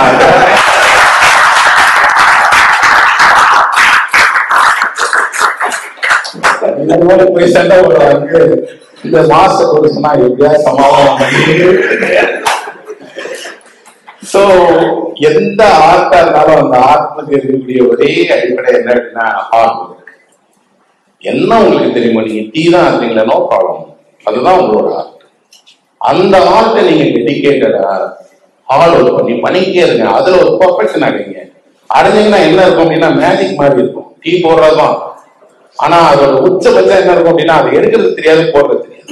அந்த இடத்த நீங்க அடைஞ்சிட்டீங்கன்னா அதுக்கப்புறம் நீங்க தான் அந்த ஃபீல்ட்ல மாஸ்டர். அது வந்து ஒரு அவனுக்கு கத்தியில இருக்க உங்களுக்கு கப்பல் இருக்க, அவ்வளவுதான். அது வந்து பெரிய வேறுபாடு நான் சொல்லவே மாட்டேன். ஆனால் அதை அடையிறது இருக்குது. அதுக்கு வந்து நீங்க இடைவிடாம உங்க கவனத்தை மேல செலுத்திக்கிட்டே இருக்கணும். பயிற்சி வேணும், கவனம் வேணும், எல்லாம் தவிர உங்க மனம் அதை செய்யணும்னு சொல்லி உங்களை தொடர்ந்து செய்ய வைக்கணும். மற்றபடி எல்லா துறையிலையும் நீங்க சொல்லக்கூடிய இந்த போட்டி, வெறுப்பு எல்லாம் தவிர யாரோ ஒருத்தருக்கு கிடைக்கிற புகழ் ஒருத்தருக்கு கிடைக்கலையேங்கிற மன வருத்தம் எல்லாம் தாண்டி எவ்வளவு புகழ்பெற்ற ஆளா இருந்தாலும் திரும்பி திரும்பி அவருக்கு போதாமை அப்படின்னு எனக்கு அந்த புகழ் பத்தாது வேணும் அப்படிங்கிற அந்த பேர் ஆவல் எல்லாம். நான் என்ன கேட்டால் வாழ்க்கையில அது எதுவுமே நிரந்தரமானது இல்லை, எதுவுமே நம்ம கூட வரல. யாராக இருந்தாலும் அவங்க எவ்வளவு பெரிய இந்தியாவில பிறந்த எல்லாருக்கும் சொல்லக்கூடிய பெரிய பாடம் என்னன்னா, இங்க இருக்கிற எந்த கோயிலுக்கு வேணாலும் போங்க, அதை செய்த ஒருத்தரோட பேர் கூட அவர்களை விட பெரிய வேலை எதையும் நம்ம செஞ்சிடல. எங்க கொண்ட சோழபுரத்துக்கு போற நேரம்லாம் நான் பார்க்கிறேன், அவ்வளவு சிற்பங்களை செய்த ஒருத்தர் பேர் கிடையாது. அவனுக்கு தெரிகிறது அவ்வளவு பெரிய ஆள் இருக்குங்க. சாதாரணமா நம்ம ஊர்ல ஒரு மரம் நாற்காலி செய்வாங்க. இந்த நாற்காலி செய்தவன் மரத்தை போய் பார்த்து செய்யறான், வாங்குறான், உழைக்கிறான், அறுக்கிறான், பார்த்து பார்த்து செய்து அந்த மாதிரி நாற்காலி செய்யறவனுக்கு உங்க உடல் வாக்கு தெரியும், உட்கார போற உடல் ஆளோட வெயிட் தெரியும், எந்த இடத்துல உட்கார்ந்தா அவனுக்கு வாகா இருக்கும்னு சொல்லி அதெல்லாம் தெரியும். எல்லாம் செஞ்சு முடிச்சுட்டு கடைசியா அவனுக்கு ஒன்று தெரியும், அதுல தான் பேர் எழுதக்கூடாதுன்னு தெரியும். எந்த நாற்காலிலையும் யாரும் பேரவே அந்த கன்னடத்திலேயே நமக்கு எல்லாம் இல்லாம போச்சு. நம்மோடு போட எழுதுறோம், நம்ம பேர் போட்டுக்கிறோம். அவனுக்கு இருக்கிறது ஏன்னா அவன் நினைக்கிறான் இது என்னோட வேலை, கலையாக இருந்தாலும் வேலை தான், நான் அந்த வேலையை செய்யறேன். யாரோ உட்காரம் நல்ல சேர் இருக்குன்னு சொன்னான்னா அதான் அதை சொல்லும் போது அவன் நினைச்சுக்கிறான், இது செஞ்சவன் அனுகூலமான ஆளுங்க, எவ்வளவு சுகமா இருக்கு உட்கார்றதுக்கு அப்படின்னு. ஒரு நாற்காலி தான், இருக்கை தான், சந்தையில பயன்படுத்துற பொருள் தான், ஆனா அதுக்குள்ள கூட ஒரு மனிதனுடைய உழைப்பு, கற்பனை, அதுல ஒரு சின்ன வேலைப்பாடு பண்ணியிருப்பான். அந்த கைப்பிடியில பாத்தீங்கன்னா ஒரு மான் செஞ்சிருப்பான் அல்லது ஒரு மயில் செஞ்சிருப்பான், அதுதான் அவனோட தனித்துவம். அதனால நம்ம எந்த துறையில இருந்தாலும் சரி, அந்த மற்றவர்கள் நம்மள பொறாமப்படுறாங்களே, வெறுக்கிறாங்களே நம்ம கவலைப்பட வேணும். ஏன்னா அது எல்லாமே காலப்போக்கில் பறஞ்சு போயிடும். இன்னொன்று, உங்களுக்குள்ள இப்படி எல்லாம் இருக்குது அப்படின்னா அது தப்புன்னு நான் சொல்ல மாட்டேன். எல்லா மனித மனமும் புகழுக்கும் பாராட்டுதலுக்கும் ஏங்கக்கூடியதுதான். ஏன்னா அப்படிதானே குழந்தையிலிருந்து வளர்த்துட்டு வரோம்னா, ஏதாவது ஒண்ணு செஞ்சா ஏதாவது ஒண்ணு கிடைக்கணும், கிடைக்கலன்னு நீங்க செஞ்சு பிரயோஜனமே இல்லைன்னு நினைப்போம். அப்படின்னா இல்லை, செய்யறது என்னன்னானே நினைச்சுக்கிறது தான். எனக்கு இது தெரியும், இது தெரியாதுங்கிறத காட்டிக்கிறது தான். மற்றபடி இந்த போட்டி எல்லாமே இல்லாத எந்த துறை சொல்லுங்க, எல்லா துறையிலையுமே அந்த துறையை சேர்ந்த அடுத்த நிலையில இருக்கிறவரும் முந்தைய நிலையில இருக்கிறவரும் இன்னொருத்தரை கேள்வி பண்ணதான் செய்யணும். என் அளவுக்கு உழைப்பு இல்லைங்கிறது. கிரிக்கெட் மாதிரியான விளையாட்டுல பார்க்கிறோம் நம்ம, ஒவ்வொரு சீனியர் பேட்ஸ்மேன் கிரிக்கெட் ஆகும்போதும் சொல்றான் என்ன மாதிரி விளையாடுறதுக்கு ஆளே கிடையாது. அடுத்து யாரோ வரான், அவன் இதை விட நல்லா விளையாடுறான், பார்த்துக்கிட்டே இருக்கிறோம். அந்த விளையாட்டு இருந்துகிட்டே தான், விளையாட்டு வீரர்கள் வர்றாங்க, போய்கிட்டே இருக்காங்க. ஆனா அவங்க யாரோட சாதனையும் இல்லாம போயிடாது. நீங்க என்ன சாதனை செய்யீங்களோ அந்த சாதனையை காட்டில இன்னைக்கு இருந்துட்டே தான். நீங்க விளையாடினாலும் இருக்கும், விளையாடாலும், அதுதானே பெரிய விஷயம். அதனால நீங்க உங்களுடைய வேலையை சரியாக செய்ய அதுவே பெரிய விஷயம் தான் நான் நினைக்கிறேன். கிரியேட்டிவ் பிளாக் ரைட்டர்ஸ் எல்லாமே ஒரு பீரியடுக்கு அப்புறம் செஞ்ச வேலையை திருப்பி செய்யும்போது ஒரு பிளாக் மாதிரி இருக்கு. ஆமா, அதை விட்டு எப்படி வெளியில வர்றது? இல்ல, அந்த கிரியேட்டிவ் பிளாக் வர்றதுக்கு முக்கியமான காரணம் என்னன்னா, நீங்க ஒரு வேலையை செய்யும் போது உங்களுக்கு எப்ப அலுப்பு வருது அல்லது சலிப்பு வருது அப்படின்னா, இந்த வேலை போதலை அப்படின்னு நினைக்கும் போதும், இது நான் செய்ய வேண்டிய வேலை இல்லை, இதையே திரும்பி செஞ்சுட்டே இருக்கிறேன், போதலை எனக்கு அப்படின்னு உங்க மனம் சொல்றதால. இன்னொன்னு, வேற ஏதோ ஒண்ணு செய்யணும், எப்படி செய்யணும்னு தெரியல. இந்த ரெண்டு நேரத்துல தான் ஒரு ஆள் நான் எழுதிட்டே இருக்கேன், தொடர்ந்து கதை எழுதிட்டே இருக்கும்போது திடீர்னு ஒரு நாள் தோணும், ஏன்னா எல்லா கதையும் எழுத தெரியல எனக்கு, அதுதான் பிரச்சனை. ஆனா முதல்ல எழுத தெரியாதவனா தானே இருந்தேன். ஒரு கதை எழுதணும்னா யோசிப்பேன், மனதுல ஓட்டி பார்ப்பேன். இப்ப அப்படிலாம் இல்ல, போனா உட்காந்தா முதல் வரி வந்தா கடைசி வரி வரைக்கும் எழுதிடலாம் தானே. இந்த பயிற்சி தான் இப்ப இருக்கிற பிரச்சனையா இருக்கு. இப்ப உங்களுக்கும் எது பழகிருக்கோ அதான் பிரச்சனையா இருக்கு. இதுல இருந்து விடுபடணும்னா முற்றிலும் புதிய ஒரு விஷயத்தை நீங்க செய்து பார்க்கணும். சரியா வருது தவிர வருதுங்கிறது கவலையே இல்லை. ஏன்னா ஒன்றை செய்து பார்த்தானே இந்த இடத்துக்கே வந்தோம். அதனால நான் என்ன பண்ணுவேன் அப்படின்னா, நான் என்னோட எல்லா நேரங்கள்லையும் இந்த நிலையை அடையிறதுக்கு கொஞ்சம் முன்னாடியே நான் என்ன மாத்திக்கிட ஆரம்பிச்சிருவேன். வேற வகையில எதிர்பார்ப்பேன். அது என்னுடைய எழுத்து மாதிரியே இல்லைன்னு ஒருத்தர் சொன்னா கவலையே இல்லை. அப்படியே என்னால எழுத முடியுமா அப்படிங்கிறது தான் சவால். அது நீங்களே உங்களை உடச்சுக்கிட்டே வர வேண்டியது. இன்னொன்னு, நீங்க உங்களுக்கு ஒரு கிரியேட்டிவ் பிளாக் வருது அப்படின்னு சொன்னா நீங்க உங்களுடைய இன்சைட இன்னும் கொஞ்சம் ஆழமாக போய் பார்க்க தவறிருக்கீங்கன்னா, நீங்க உங்களுடைய அகத்தை இன்னும் கொஞ்சம் ஆழமா போய் பாருங்க. பார்த்தால் அது பல அடுக்கு. ஒரு இடத்துல போன உடனே நம்ம முடிஞ்சு போயிடுச்சுன்னு நினைக்கிறோம். எப்பவும் சொல்லுவேன், அது ஒரு விளையாட்டு. இந்த விளையாட்டை நீங்க நிகழ்த்திட்டே இருக்கலாம். என்னன்னா உங்க நினைவுகளை மட்டும் பின்னாடி தொடர்ந்து போயிட்டே இருக்கு. உங்களுக்கு எந்தெந்த வயதுல என்னென்ன நினைவுகள்லாம் இருக்குன்னு பாருங்க. அதிகபட்சம் உங்களுக்கு எந்த நினைவு உங்களுக்கு இருக்குன்னு பாத்தீங்கன்னா 4-5 வயதுக்கு மேல நினைவு இருக்கு. மிச்சதெல்லாம் கிளவுடு மாதிரி. 3ஆம் வகுப்புல உங்க பக்கத்து பெஞ்சில யாரோ உட்கார்ந்துருந்தாங்க, யாரோ உட்கார்ந்துருந்தா ஆனா யாருக்கும் தெரியாது. அன்னைக்கு புதன்கிழமை காலையில என்ன நடந்துச்சு தெரியாது. அன்னைக்கு வீட்டுல என்ன சாப்பிட கொடுத்தாங்க மத்தியானம் தெரியாது. எல்லாமே நான் தான் செஞ்சேன், ஆனா எனக்கு எதுவுமே தெரியாது. அப்ப எனக்குள்ள தெரியாத ஒருத்தன் இருந்துகிட்டே இருக்கிறான் இல்லையா, அவனை கண்டுபிடிக்கிறது தான் வேலை. அவனை கண்டுபிடிக்க ஆரம்பிச்சா வெளியில இருக்கக்கூடிய அதே வயசு சேர்ந்த பையனை வச்சு கண்டுபிடிச்சிடலாம். அப்ப என்ன அப்படின்னா, நம்ம நினைவுகளை வழியாக உள்ள போனா, நான் கிரியேட்டிவ் பிளாக்ல இருந்து வெளியே வரணும்னா அப்படிதான் என் நினைவுக்குள்ள படிக்கலாம். இது இடத்தின் வழியாக கண்டுபிடிக்கலாம், இசையின் வழியாக கண்டுபிடிக்கலாம், அல்லது உங்களுடைய அகத்தின் வழியாக போய் கண்டுபிடிக்கலாம், அல்லது ஒரு தியானத்தின் வழியாக போய் கண்டுபிடிக்கலாம். எது வழியா வேணாலும் நீங்க போய் உங்களுடைய அந்த கிரியேட்டிவ் பிளாக்ல இருந்து வெளியே வரலாம். ஒண்ணுதான் இருக்காது, தேவை ஒரு இடைவிடாத ஜெயிச்சாகணும் அல்ல செய்தாகணும் அப்படிங்கிறது. இன்னொன்னு இருக்கு, இந்த பிளாக் வர்றதுக்கு அது உலகம் பூரா நடக்கக்கூடிய ஒண்ணு அப்படின்னா, ஒருத்தருக்கு எங்கோ ஒரு இடத்துல தான் செய்த காரியத்துல பெருமை வராது. அது நிறைய பேரை கொண்டு, நான் தான் எனக்கு தான் தெரியுமே, நான் இதுதான் நல்லா போடாத தானே இருக்கும், நான் இதுதான் நல்ல கதையா தானே இருக்கும், நான் போட்டேன்னா நல்லா பாட்டா தானே இருக்கும் அப்படின்னு அவருக்கு ஒரு பெருமை வராது. அது உண்மைதான், இல்லைன்னு சொல்ல மாட்டேன். ஆனா அந்த பெருமை அவரை புதுசா எதையும் செய்யக்கூடாது. அந்த நேரத்துலயும் ஒரு பிளாக் வரும். அப்பெல்லாம் என்ன பண்றாங்க அப்படின்னு சொன்னா, தன்னை உணர ஆரம்பிக்கிறாங்க. அங்கதான் எல்லாருமே கொஞ்சம் ஸ்பிரிச்சுவலுக்கு போயிடறாங்க. தன்னை உணர ஆரம்பிக்கிற வழிகள்ல போனவங்க எல்லாம் அப்படி வந்துட்டாங்க. போகாதவங்களுக்கு கொஞ்ச நாள்ல முயற்சி தான். ஆனா எவ்வளவு பெரிய ஆர்டிஸ்டா இருந்தாலும் என்ன கேட்டீங்கன்னா, அவங்களுக்கு இந்த 2 பகுதியும் உண்டு. அவருடைய ஒரு பெரிய வேகமும் ஒரு பெரிய வீழ்ச்சியும் ரெண்டுமே எல்லா ஆர்டிஸ்டுமே நடந்தது. ரெண்டையும் ஒன்னா எடுத்துக்கிட்டாங்கன்னா அந்த ஆர்டிஸ்ட் வாழ்ந்துடலாம். தோல்வியை பெருசா நினைத்தவன் யாரும் வாழ முடியாது. மற்றபடி இது கடந்து வர வேண்டிய அல்லது கடக்கக்கூடிய ஒன்றுதான். முயற்சி, உங்களோட உழைப்பு, அதுதான் முக்கியம். நான்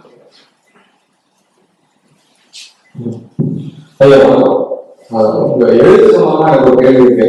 அந்த கேள்வி சரியாக தெரியாது, கேட்கலாம். அது உங்களோட நிறைய புத்தகங்கள் படிச்சுங்க, தேசாந்திரி ராமம் போன்ற புத்தகங்கள் படிச்சிருக்கு. இப்போ நீங்க பல இடங்கள்ல டிராவல் பண்றீங்க, பல விஷயங்களை பாருங்க, ஒவ்வொருத்தருக்கு பின்னாடியும் ஒரு கதை இருக்குது. அதை நீங்க சொல்லணும்னு தோணும். அதாவது ஏகப்பட்ட எண்ணங்கள் ஒரே நேரத்துல உங்க மைண்ட்ல இருந்துட்டே இருக்கும் இல்லையா?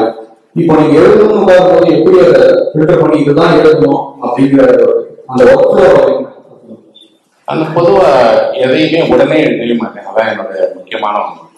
ஏன்னா கண் எதெல்லாம் பார்க்குதோ அதெல்லாம் நான் நம்ப மாட்டேன். ஏன்னா கண் எதை பார்த்தாலும் அது ஒரு துவக்கம் அப்படின்னு மட்டும்தான் நினைப்பேன். ஏன்னா நம்ம உடம்புலேயே வயதாகாத ஒரே ஒரு பொருள் நம்மளுடைய கண்ணு மட்டும்தான். அது 5 வயசுல ஒரு உலகத்தை எப்படி பார்த்துட்டு அப்படிதான் 50 வயசுலையும் பார்க்கக்கூடாது. சுருங்கும், விரியும், மங்கும், குறைபாடு வருமே தவிர கண்ணுக்கு வயதாகதே கிடையாது. காதுக்கெல்லாம் உடலுடைய மற்ற உறுப்புகள் எல்லாத்தையும் விட கண் ஒரு தனித்துவமானது. ஏன்னா வேதமே பார்க்காது. இந்த இருக்கிற மேஜையில இருக்கக்கூடிய தண்ணியும் இங்கே இருக்கிற நிலாவையும் ஒரே மாதிரி தான் பார்க்கும். மனம்தான் வேதத்தை பிடிக்கணும். இது பக்கத்துல இருக்கு, அது தூரத்துல இருக்கு, இது அழகா இருக்கு, அது அழகா இல்லை, எல்லாமே. சோ நான் கண் வழியாக உலகத்தை வாங்குறதுனால முதல்ல நான் அதை போதுமானதுன்னு எடுத்துக்க மாட்டேன். அங்கேயே இருந்து வாழ முற்படுவேன் முதல்ல. அல்லது பல்வேறு நேரங்கள்ல அதே காட்சி எப்படி மாறுதுன்னு பார்ப்பேன். எல்லாத்தையும் பார்த்துட்டு இதெல்லாம் எனக்கு ஒரு கிடைத்த சந்தர்ப்பம் தானே, இது ஏன் எழுதணும் அப்படின்னு விட்டுருவேன். என் மனதுக்குள்ள அது ஊறிட்டே கிடக்கும். அது என்னை எழுத சொல்லி சொல்ல பண்ணணும். இதை ஏன் எழுதாம இருக்கிற, இது ஒரு பெரிய அனுபவம் இல்லையா அப்படின்னு எது என்ன சொல்லுச்சோ அது மட்டும்தான் எழுதும். எல்லாத்தையும் என்ன பண்ணுவேன் அப்படின்னா பெரும்பாலும் போவேன், பார்த்துருப்பேன். ரொம்ப முக்கியமான விஷயம்லாம் நடந்திருக்கும். ஒரு நாள் ராஞ்சியில இருந்து நான் வந்து ஒரு ரயிலுக்காக காத்திருக்கேன். பயங்கர கூட்டமான ரயில். அன்ரிசர்வ் கம்பார்ட்மெண்ட்ல ஏறினா அதை மட்டும்தான் வர முடியும், உள்ளேயே நுழையவே முடியாது கூட்டம். ஸ்டேஷன்ல உட்காந்து நான் ஏன் போகணும், காலையில போகலாம் தானே அப்படின்னு சொல்லிட்டு ரயில் கிளம்புறதுக்கு உட்காந்தே இருக்கேன். கிளம்புற நிமிடம் மனது தோணுச்சு, ஏறு வண்டியில என்ன கூட்டம் இருந்தா என்ன, எங்காவது ஒரு இடுகள்ல நின்றுட்டாவது போயிடலாம் அப்படின்னு சொல்லி இடிச்சு போய் ஒரு கழிப்பறையோட வாசல்ல நின்றுட்டு அங்கிருந்து வந்துட்டேன். காலையில வந்து அந்த ஊர்ல வந்து மிகப்பெரிய பூகம்பம். அந்த ஊரே அப்படி வந்து ததுவி வெடிச்சு அப்படி கிடக்கு. எனக்கு ஆச்சரியமா இருந்துச்சு, ஏன் அந்த இரவுல என்னை எது ஒன்று தள்ளி ரயில்ல ஏறான்னு சொல்லி ஏறி அந்த ரயில்ல அடித்து பாதுகாப்பா வேற ஊர்ல இறக்கி விடுச்சேன். ஒருவேளை அந்த இடிபாடுகளுக்குள்ள நான் மட்டும்லாம் அன்னைக்கு இந்த ட்ரெயின்ல ஏறாம இருந்தா ஊர் சுத்துறாங்க, எங்கேயோ போய் படுத்துக்கிறேன். எது இப்ப என்ன உந்திக்கிறது, நான் திரும்பி வந்த உடனே இதை எழுதிடணும் அப்படின்னு நினைச்சேன். இன்னைக்கு வரைக்கும் அதை எழுத முடியும். காரணம் என்ன அப்படின்னா, இது மாதிரி எவ்வளவு பேருக்கு எவ்வளவு சம்பவம் இருக்கு, இதை ஏன் போய் எழுதணும்னு நினைக்கிறேன். இதெல்லாம் இல்ல, இது வந்து உன் வாழ்க்கையில் நடந்த ஒரு எதிர்பாராத விஷயம் தான், இது எழுத வேண்டிய விஷயம் இல்லை அப்படின்னு மனதே சொல்றது விட்டுட்டேன். ஆனா வந்த உடனே எனக்கு என்ன தோணுச்சுன்னா, இதை உடனே பத்திரிகைகளுக்கு எழுதணும், நானு இது ஒரு முக்கியமான விஷயம் அப்படின்னு. ஆனா மறந்துடும். எது மறக்கவே மறக்காது, எது எழுத வைக்கணும்னு நினைக்கிறேன் அப்படின்னா அது ரொம்ப நாளா மனதை படுத்திட்டே. இங்கோ பார்த்த ஒரு சின்ன விஷயம் வந்து என்னை திரும்பி அது காட்சிகளாக மாறி வந்துட்டே இருக்கும். ரொம்ப நெருங்கி போய் தொட்டு கூட பார்த்துக்க மாட்டேன், ஆனா அந்த காட்சி என்னை வந்து உருக்கும். ஒரு நாள் போபால்ல இறங்கி ஒரு ரயில மாறதுக்காக இன்னொரு ரயிலுக்காக நின்றுட்டு போது இந்த பக்கம் ஒரு 20-30 நோயாளிகள் முக்காடு போட்டு எல்லாம் உட்காந்துருந்தாங்க. எல்லார் கையிலுமே போயிடுது. எனக்கு ஆச்சரியமா இருந்துச்சு, ஒரு காலையில இவ்வளவு நோயாளிகள் எங்க உட்காந்துருக்காங்க, எங்க போறாங்கன்னு நான் போய் கேட்டேன், எங்க போறாங்க. ஒரு மாதா கோயிலுக்கு போறோம், மாதா கோயில்ல போனா எல்லாருமே வந்து ரோகம் தீர்க்கிற ஒரு மாதா, அதனால அந்த மாதாவை வழிபட போறோம் அப்படின்னு சொல்லி எல்லாமே போனாங்க. இது ஒரு காட்சி உள்ளதான், இந்த காட்சி மட்டும்தான் தெரியும், அவங்க யாரு எங்க போறாங்க எதுவுமே. இதை வச்சு ஒரு பெரிய நாவலே எழுதியிருக்கேன் நான். இந்த ஒரு காட்சி தான் என்னுடைய ஒரு துயில் அப்படிங்கிற ஒரு நாவல் எழுதுறதுக்கான மொத்தமே. இவங்க யாரு, எங்க இருந்து போவாங்க, நோயாளிகள் எல்லாம் ஒரு ஊருக்கு போனா என்ன நடக்கும், அந்த மாதா கோயில் எந்த மாதா கோயில், அந்த மாதா கோயில்ல என்னெல்லாம் பண்ணுவாங்க, எல்லாமே மனம் கற்பனை பண்ணுது. ஆனா நான் அவங்க கூட போல இந்த மாதா கோயிலை பார்க்கல, எதுவுமே செய்யல. ஆனா அந்த ஒரு காட்சி ஒரு பெரிய வலிமையாக ஒரு எழுதுறது. ஆனா இதை நான் பார்த்தது வந்து 89வது ஆண்டு பார்த்தேன். இந்த புத்தகத்தை எழுதுனது 2010 எழுதியிருக்கேன். இவ்வளவு ஆண்டு காலமா அந்த காட்சியை மனதுல எப்பெல்லாம் உட்காந்து கடந்து போறோம் அப்பெல்லாம் தோணிட்டே இருக்கும். அவங்க உட்கார்ந்துருந்தாங்களே நோயாளிகள், கையில பைபிளோட இருந்தாங்களே, எந்த நம்பிக்கையில அவங்க போறாங்க. சில விஷயங்களை எழுதுவதற்கு பயணம் நல்ல தூண்டுதல் வயதுதான் சொல்றேன். உலகத்திலேயே மனிதனுக்கு கிடைக்கக்கூடிய பெஸ்ட் டீச்சர் யாருன்னா அவனோட ஏஜ் தான். நீங்க எதையெல்லாம் செய்ய மாட்டேன்னு சொன்னீங்களோ அதெல்லாம் உங்க வயசே செய்ய வைக்கணும். ஒரு காலத்துல 15 வயசு 16 வயதுல நான் சொன்னேன், நான் எங்க அப்பா செஞ்சு எதையுமே செய்ய மாட்டேன், அதான் என்னுடைய வாழ்க்கையோட லட்சியம். ஏன்னா எங்க அப்பா வந்து என்னை கையை பிடிச்சிட்டே கூட்டிகிட்டே போவார். கூட்டிட்டு போனார்னா எனக்கு சிறு வயதுல கோவம் வரும், எங்க அப்பா ஏன் கையை பிடிச்சி கூட்டிட்டு போறாரு, தனியா வர மாட்டேனான். இன்னைக்கு நான் என்னுடைய பையனை எங்க போனாலும் கையை பிடிச்சு கூட்டிட்டு போறேன். அவன் சொல்றான் அவனுக்கு என்ன பிரச்சனை, அப்ப நான் எங்க அப்பாவா மாறிட்டேன். இது ஆகக்கூடாது அப்படிங்கிறதுக்கு 15 வயசுல இருந்து ஒரு 10 வருஷம் போராடி இருக்கேன். இப்போ எங்க அப்பாவுடைய நிலைப்பாடுதான் எனக்கு சரின்னு தோணுது. பிள்ளைங்களை கையை பிடிச்சிக்கிறதுல என்ன பிரச்சனை இவங்களுக்கு, என் பிள்ளைங்கள் தானே அவங்க. எங்க அப்பாவும் இப்படிதான் யோசிச்சாரு. ஆனா எனக்கு அந்த வயசுல கோபம் வச்சதுனால இந்த வயசுல என் பையனுக்கு கோபம் வராது. அவனுக்கு என்ன வேடிக்கையா இருக்கு, ஏன் உனக்கு ஏதாவது பிரச்சனையா, ஏன் நீ என் கையை பிடிச்சிக்கிறாரு. அப்ப என்ன இருக்குன்னா, எதெல்லாம் நம்ம செய்யக்கூடாதுன்னு நினைக்கிறோமோ, எதையெல்லாம் நம்ம வாழ்க்கையை நமக்கு புரிய வைக்கவில்லையோ எல்லாத்தையும் நம்ம வயதை புரிய வைக்க. அதனால ஒருவேளை உங்க வயதும் உங்க அனுபவமும் முதிர உலகை பார்க்கிற பார்வை மாறிட்டே. நான் இப்ப முழுக்க என்னுடைய வாழ்க்கையை அதனோட கையில ஒப்படைக்கிறேன். அது என்ன எங்க கூட்டிட்டு போகுமோ அந்த வழிகளில தான் நான் போறேன். அது காட்டுகிற வாழ்க்கையை தான் எடுக்குவேன். என்னுடைய வயது எனக்கு கற்றுத்தந்த அனுபவம் இருக்கிறது இல்லையா, அந்த அனுபவம் தான் இன்னைக்கு இருக்கக்கூடிய என்னுடைய இது. அதோடைய என் பயணம் எல்லாம் என்னை விட்டு போயிடுச்சு. நான் படித்த உலக இலக்கியங்கள் எல்லாமே எனக்கு கரைஞ்சு போயிடுச்சு. ஆனா என் வயது ஒண்ணு சொல்லித்தரு, இந்த வயதுல உலகம் இப்படிதான் பார்க்கும். ஒரு 75 வயது அப்பாவை பார்த்தேன். அவருக்கு பையன் 40 வயசு. பையனுக்கு ஏதோ காலில் அடிபட்டுச்சுன்னு லீவ் போட்டு படுத்திருக்கலாம். இந்த 75 அப்பா வந்து பாட்டு வீட்டுல சுத்தி இருந்தா நான் அந்த பையனை பார்க்க போனேன். அந்த அப்பா சொன்னாரு, நீங்க அவன் ஃப்ரெண்டா இருக்கு. ஆமாங்க. அவன் என்ன இப்ப அழுதுட்டே இருக்கான் அப்படின்னு. காலில் அடிபட்டுச்சு, வலின்னா வலிக்குத்தான் செய்யும், வயசானா வலி இருக்குதான் செய்யும், அதுக்காக அழுதுதா? 10 வயசுல ஆகலாம், 15 வயசுல ஆகலாம், 40 வயசுல ஆகுவாங்க. அவனுக்கு போய் சொல்லுப்பா அப்படிங்க. நான் சொன்னேன், வயதான அழக்கூடாது அப்படிலாம் அழுதான். நான்லாம் தினம் அழுதுட்டு இருக்கணும். எனக்கு எவ்வளவு வலி இருக்கு தெரியுமா? வலி தாங்கிக் கொள்ள படுவதற்கு பேர் தான் வயது இருக்கிறதுங்கிறது. அதை வெளிப்படுத்துறதுலாம் பச்சை குழந்தைகள் தான் செய்யுமே. நம்ம யார் செய்யறதுக்கு? வலிக்கும், கஷ்டமா இருக்கும், பிரச்சனை இருக்கும், எல்லாத்தையும் ஏற்றுக்கொள்ளலாம், தாங்கிக் கொள்ளலாம் நினைக்கிறதுதான் வாழ்க்கையை தரக்கூடிய அனுபவம்.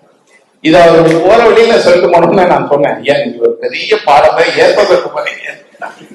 இதை வந்து ஒரு பெரிய ஸ்பிரிச்சுவல் மாஸ்டர் சொல்றாரு, ஆனா நீங்க உங்க அனுபவம் டக்குன்னு சொல்லிட்டு போயிருது. இன்னைக்கு இதுதான் என் இடத்தினுடைய நான் கற்றுக்கொள்வத எல்லாமே இதுதான் இருக்கு. நிறைய பயணம் கரெக்டா நீங்க கம்ஃபர்ட் ஜோன்ல போகிறா அப்ப நாங்க கொஞ்சம் கொஞ்சம் பயணம் பண்ண ஆரம்பிச்சிருக்கோம். ஸோ அது உங்களோட அட்வைஸ் இல்ல ஒண்ணு பயணம் போறதுல வந்து நான் எப்பவும் எப்படி பயணம் போவோம் அப்படின்னா சீசன் தான் பயணம் போறதுக்கு முதல்ல முடிவு பண்ணணும். நீங்க எங்க போறீங்கன்னு முடிவு பண்ண உடனே அங்க என்ன சீசன் இருக்குன்னு தெரிஞ்சுக்கணும். ஏன்னா உங்க பயணத்துல கிடைக்க போற ஒரே ஒரு விஷயம் உங்களோட கம்ஃபர்ட்ல சீசன் தான். நீங்க எந்த திசைக்கு போறீங்களோ, எந்த சீசன்ல போகணும் அப்படிங்கிறத முடிவு பண்ணிட்டு அந்த சீசன்ல தான் முதல்ல போகணும். இன்னொன்னு, அங்க போகும்போது நம்ம வந்து நம்மளோட முக்கியமான ஒண்ணு உணவு தான். நீங்க எங்க வேணாலும் போவீங்க, நீங்க உங்களால ஒரு 3rd கிளாஸ் டிக்கெட்ல வேணாலும் போயிட முடியும். அங்க போயிட்டு அங்க இறங்கினா அங்க என்ன சாப்பிடுறது இருக்குது. நமக்கு ஒரு சாப்பாட்டு பழக்கம் இருக்கு. இங்க நம்ம சாப்பிட்டோம், இது நீங்க வட இந்தியாலையோ அல்லது வந்து எல்லையோர மாநிலங்களையோ போனீங்கன்னா முழுக்க கிடைக்காது. அப்ப மனம் தானே எங்க ஆரம்பிக்கும். 3 நாளைக்கு மேல அது உள்ள இருக்க முடியாது. சாப்பாட்டுக்காகவே நம்ம திரும்பி வந்துடும், இல்லைன்னா சாப்பாடு தேட ஆரம்பிக்கும். நாம கைவிட வேண்டிய முக்கியமான விஷயம் நான் நினைக்கிறது வந்து உணவை சரிவிகிதமாக இங்கேயே பிரிச்சுக்க வேண்டியதான். இங்கேயே இந்த மாதிரி இருக்கிறவர்கள் ஒரு பாதி உணவை அவங்க வந்து பழங்கள், ரொட்டி, எளிமையான ஒரு உணவுக்கு பழகிட்டாங்கன்னா அது எந்த வேணாலும் கிடைக்கும்.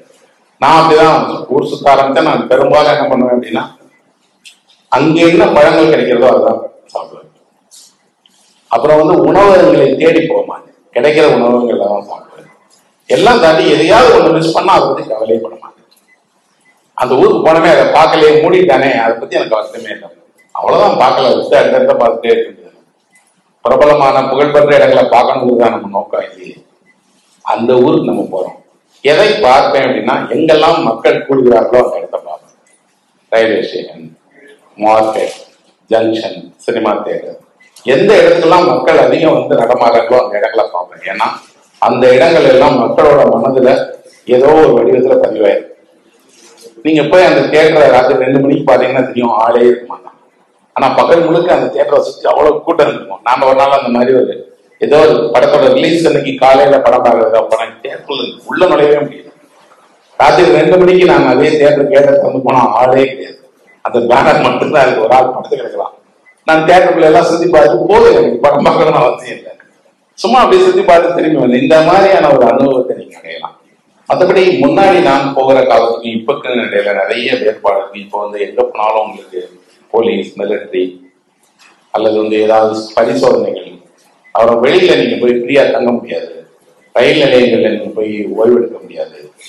எல்லாத்தையும் தாண்டி இப்போ வந்து ஒரு பெரிய நெருக்கடி வந்துருச்சு அப்படின்னா, நான் ரயில்ல சுத்தி தெரிஞ்ச காலகட்டத்துல ரயில்ல நீங்க உங்களை யாரும் பெரிய எந்த தொந்தரவும் பண்ண மாட்டாங்க. இப்ப அப்படி இல்லை, இந்தியா முழுக்க குடி. இது வந்து ஒருத்தர் பிடிச்சிட்டு வந்து உங்களை என்ன பண்ணுவானே தெரியாது. அப்புறம் எல்லாமே திருடு போகுது. நான் அப்படி போய் என்னோட கூட ஒரு பயணத்துல 1-2 முறை நான் தான் கவனக்குறைவாக என் பையங்களை விட்டுட்டு வந்திருக்கேன். இதெல்லாம் திருட்டே கொடுத்ததே கிடையாது. இப்ப அப்படி இல்லை, நீங்க கவனமா போனாலும் போய் இறங்கும்போது பார்த்தா அவங்க பையன் இருக்காது. அப்புறம் பெரும்பான்மையான நேரங்கள்ல நம்பி ஒருத்தரோட பயணம் பண்ணதில்லை. நான் எத்தனையோ இடங்கள்ல யாரோ முன்னும் தெரியாதவரோட பைக்ல ஏறி தான் போயிருக்கேன். இப்ப அப்படி நம்பி யாரோடையும் போக முடியாது. இன்னைக்கு அந்த ஆபத்து நமக்கு இருக்கு. ஸோ இன்னைக்கு பயணம் பண்ணக்கூடிய விரும்புகிறவர்கள் கொஞ்சம் அடிப்படையான விஷயங்களோட தான் நீங்க இனிமே பயணம் பண்ணணும். ஏன்னா அந்த சுதந்திரம் இங்க போயிடுச்சு, இனிமே திரும்பி கிடைக்குமான்னு தெரியல. அதே நேரத்துல என்ன அப்படின்னா பிரதானமான இடங்களை விட்டுட்டு நீங்க பயணம் பண்ணலாம். ஒரு பாயிண்ட், நான் எப்பவுமே அப்படிதான் சொல்றேன், நான் டெல்லி தான் என்னோட பாயிண்ட், டெல்லி வரைக்கும் போயிடுவேன். அதுக்கப்புறம் பிரதான வழியை எதையுமே பயன்படுத்த மாட்டேன். அதுக்கப்புறம் வழக்கமா எந்தெந்த ரூட்ல எல்லாம் ட்ரெயின் போகாதோ, பஸ் போகாதோ அந்த ரூட் எல்லாம் கலெக்ட் பண்ணுவேன். அப்புறம் அது எந்த வழியில போகலான்னு பார்ப்பேன். ட்ரக்ல போகலாம், லாரியில போகலாம், அல்லது ஒரு இடத்துலயா பிரேக் பண்ணி போகலாம். பிரேக் பண்ணி போய் பார்ப்பேன்.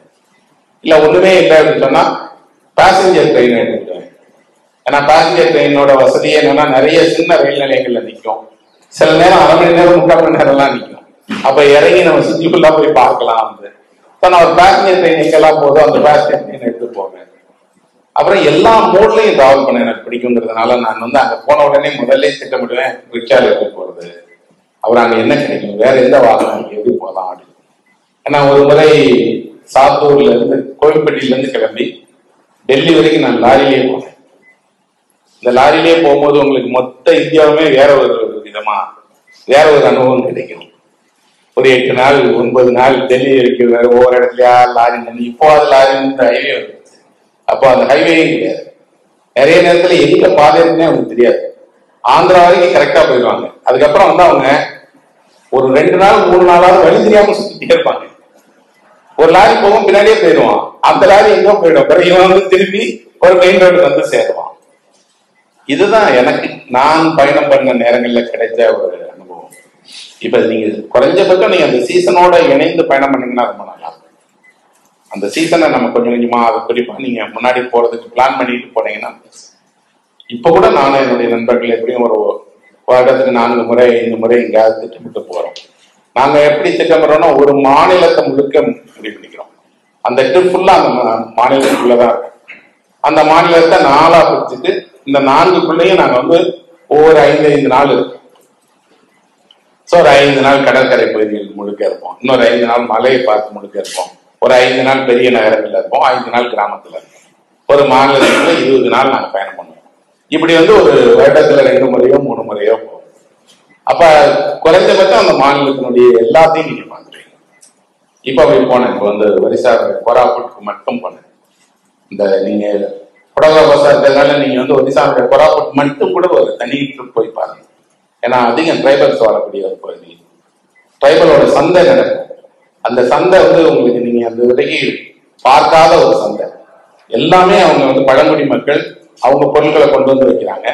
ஒரு பக்கம் நகரத்துல இருந்து தயாரிக்கப்பட்ட டூப்ளிகேட் ஐட்டம் பூரா கொண்டு வந்து வச்சிருப்பாங்க.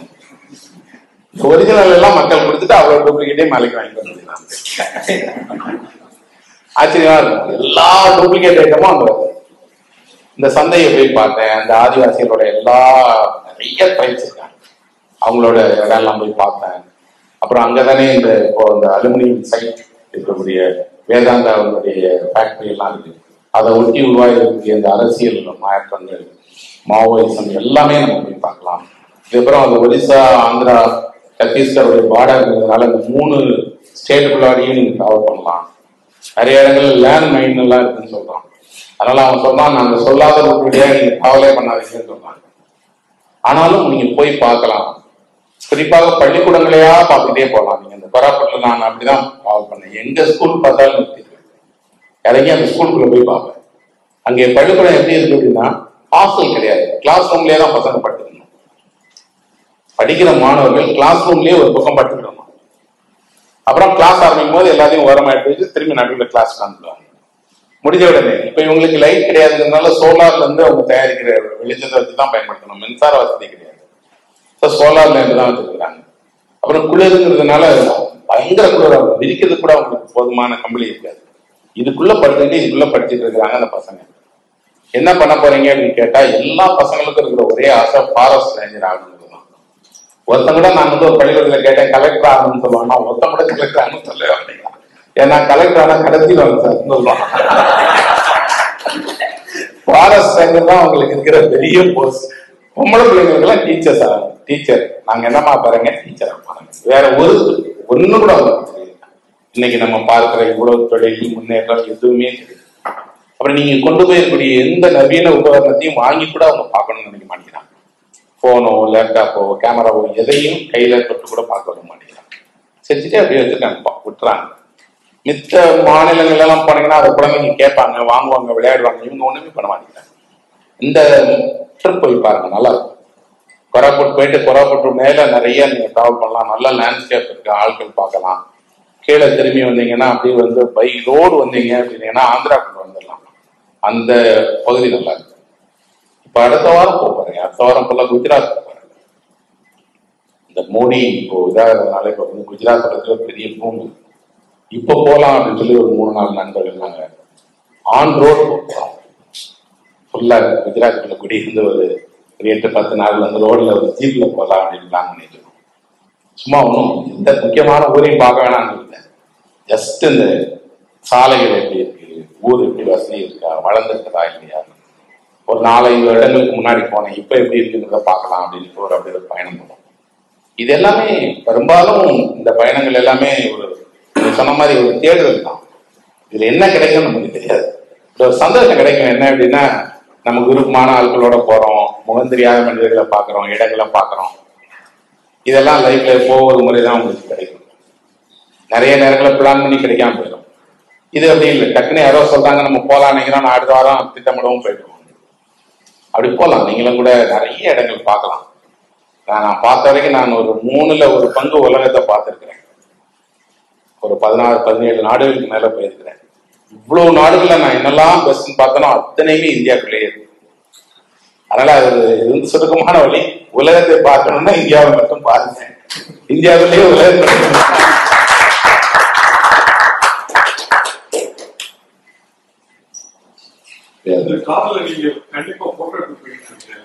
போட்டோ நான் எடுக்க மாட்டேன், கூட வரவங்க யாராவது எடுப்பாங்க. அது பெரும்பாலும் எப்படின்னா, இந்த உங்களுக்கு தெரியும் ஊர்ல வந்து காட்டுறதுக்காக எடுப்பாங்க இல்லையா, நாங்க அங்க எல்லாம் போனோம் அப்படின்னு சொல்லி காட்டுறதுக்காக அந்த மாதிரி எடுக்கிற போட்டோ தான். மற்றபடி வேற போட்டோ எடுக்கிற ஆட்கள் யாரும் இல்லை.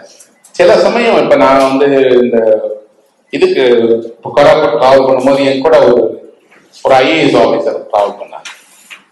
அவர் வந்து கொராப்புட்னுடைய முன்னாடி கலெக்டரா இருந்தாரு, இப்போ வேற ஒரு பொசிஷன்ல இருக்காரு. அவருக்கு தான் லோக்கல்ல உள்ளவங்க தெரியும்.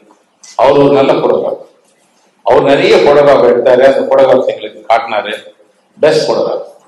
ஆனா பாத்தீங்கன்னா அவருடைய வேலை வந்து ஒரு பெஸ்ட் கலெக்டர், அவர் இது எதையும் எக்ஸிபிட் பண்ணவே முடியாது.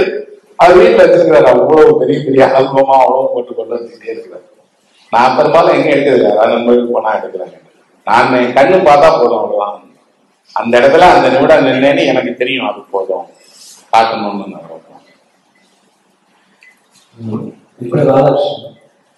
ஆக்சுவலாக வந்து இந்த எக்ஸ்பெக்டேஷன் எதிர்பார்ப்பு பெரியவங்க எப்போதுமே என்ன சொல்லுவாங்கன்னா ரொம்ப எதிர்பார்க்காது, அது வந்து வேதனையான தருணம்.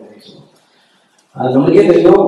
ஸோ எல்லாருக்கும் எதிர்பார்க்காது ஒரு சுச்சுவேஷன்ல நம்மளுக்கே தெரியும், வந்து ரொம்ப சிறிய அப்பா பையனுக்கையோ இல்லை வந்து அண்ணன் தங்கச்சியோ ரொம்ப க்ளோஸ் சர்க்கிள் வந்து சில நேரம் சிறிய எதிர்பார்க்கறது வந்து வேதனையை கொடுக்கும். அது வந்து எப்படி நம்மளுக்கே தெரியுது, அதனால அது வந்து இல்ல உங்க எதிர்பார்ப்புகளை நீங்க தவிர்க்கணும்னு நான் ஒருபோதும் சொல்லவே மாட்டேன். ஏன்னா உங்க எதிர்பார்ப்பு இயல்பானது, நீங்க திட்டமிட்டெல்லாம் உங்க எதிர்பார்க்கறது இல்லை, இயல்பானது. இப்படி கிடைச்சா நல்லா இருக்குமே, இப்படி நடந்துக்கிட்டா நல்லா இருக்குமே, இப்படி 2 வார்த்தை கூட அன்பா பேசினா நல்லா இருக்குமே அப்படின்னு நினைக்கிறது இயல்பானது. கிடைக்காத போது என்ன செய்ய போறோம், நம்ம அப்படி ஆதரவு பண்றது தவறு இல்லை. கிடைக்காத போது அதை நம்ம வருத்தமா இருக்கும் இல்லையா, அந்த வருத்தம் கூட இயல்பாக எடுத்துட்டு கடந்து போயிட்டா ஒண்ணுமே இல்லை. ஆனா அது ஒரு பெரிய மனக்குறையா இருக்கும் முதல்ல, அதுக்கப்புறம் எதிர்பார்க்குமா, அதுக்கப்புறம் என்ன ஆகுது அப்படின்னா அந்த உறவே வேண்டாம்னு தோணும். நாம அதை இப்ப என்ன செய்யறோம், ஒரு சின்ன மறுப்பை பெரிய இடத்துக்கு நகர்த்தி கொண்டு போயிட்டே இருக்கிறோம். அதைத்தான் பெரும்பான்மையாக நீங்க கொஞ்சம் புத்திசம் எல்லாம் படிச்சிருந்தீங்கன்னா தெரியும். அதை முதல்ல சொல்றது அதை மட்டும் கைவிட்டுருங்க. மற்றபடி நீங்க வந்து ஒண்ணுக்கு ஆசைப்படுறீங்க, அது கிடைக்கல பரவாயில்ல, ஒண்ணு காத்துருங்க, அல்லது அதுல என்ன உண்மைங்கிறத பாருங்க. 2மே இல்லையா, கொஞ்சம் எல்லாத்தையுமே ஆற போடுங்க அப்படின்னு சொல்லி போட்டா எல்லாமே மாறிடும். ஏன்னா வெயிட்டிங் அப்படிங்கிற ஒண்ணுதான் நமக்கு தெரிஞ்ச வரைக்கும் நிறைய விஷயங்களுக்கு மருந்து, வேற ஒண்ணுமே கிடையாது. மறுக்கிறாங்களா பரவாயில்ல, அதனால ஒண்ணுமே இல்லை. ஆனா கொஞ்ச நாளைக்கு அப்புறம் அந்த மறுப்பே வந்து இல்லாம போயிடும். உறவுகளை சிக்கலாக்கிக்கிறது எப்படி அப்படின்னு கேட்டா, நான் இப்படி நினைச்சேன் ஆனா எனக்கு கிடைக்கல, அதனால நீ தப்பான ஆளு அப்படின்னு அந்த அடுத்தவரை நாம வந்து எப்போ குற்றம் சாட்டமோ அப்ப நம்ம உறவு சிக்கலாக அவங்கள இல்லை, நம்மளை நாமே மோசமாக்கிக்கிறாங்க. நம்மளை நாமே நம்மளுடைய சிந்தனைகளை எல்லாத்தையுமே ஒரு கசப்பானதை மாற்ற ஆரம்பிக்கிறோம். ஒரு சொட்டு கசப்பு போதும் உங்க வாழ்க்கையை நரகமா மாத்திடும். ரொம்பலாம் வேணாம், ஒரே ஒரு பிடிக்காத ஆள் உங்க வாழ்க்கையில கூட இருந்தா போதும், மொத்தம் உங்க வாழ்க்கைக்கு உங்களுக்கு வேணாம்னு தோணும். அதுக்குதான் என்ன சொல்றாங்கன்னா, உங்களை கசப்பாக்கிக்கிறது எளிது, நல்லதாக்கிக்கிறது தான் கஷ்டம். அதுக்கு நீங்க தான் முயற்சி பண்ணணும். நீங்க விட்டு கொடுங்க, அல்லது விட்டு கொடுக்கறத பத்தி யோசிங்க. அப்படி ஒண்ணும் இல்லைனாலும் விட்டு கொடுக்கறதால உலகத்துல ஒண்ணுமே நடந்துடாது. முதல்ல இருக்கிறது தயக்கம் தான். இந்த தயக்கத்தை தாண்டிட்டா எல்லாமே சரியா இருக்கும். நான் என் வாழ்க்கையை அவ்வளவு எளிமையா தான் வச்சிருக்கேன். ரொம்ப பெரிய கசப்புணர்ச்சிகளுக்கு இடம் கொடுக்க மாட்டேன். ஒருத்தர் எனக்கு ஏதோ ஒரு விஷயத்தை அவர் வந்து தவறா பண்ணா கூட எனக்கு அவர் தவறா அவர் பண்றாருன்னு தெரியும், வெறுக்க மாட்டேன். ஏன்னா அவர் வெறுக்கிறதால நான் என்னத்தானே கருப்படிக்கிட்டே இருக்கேன். எதுக்கு அது வேணாம? அவரை பார்க்க நேரம்லாம் நான் முகத்தை திருப்பிக்கணும், கோவப்படணும், வேலைக்கு போகணும். ஏன் அது வேணாமே? நான் என்ன மாத்திக்கிறேன்? நான் என்ன மாத்திக்கிறதுக்கு நிறைய நேரங்கள்ல நான் கொஞ்சம் புத்த மடாலயங்கள்ல போய் இதெல்லாம் படித்தேன். கொஞ்சம் என்னுடைய அகத்தை சரி செய்வதற்கான சில பயிற்சிகளை மேற்கொண்டேன். இதெல்லாம் எனக்கு காரணமா இருக்கலாம். ஒருவேளை உங்களுக்கு கூட செய்யாது. நீங்க முயன்றால் அது உங்களுக்கு பண்ண செய்யும்.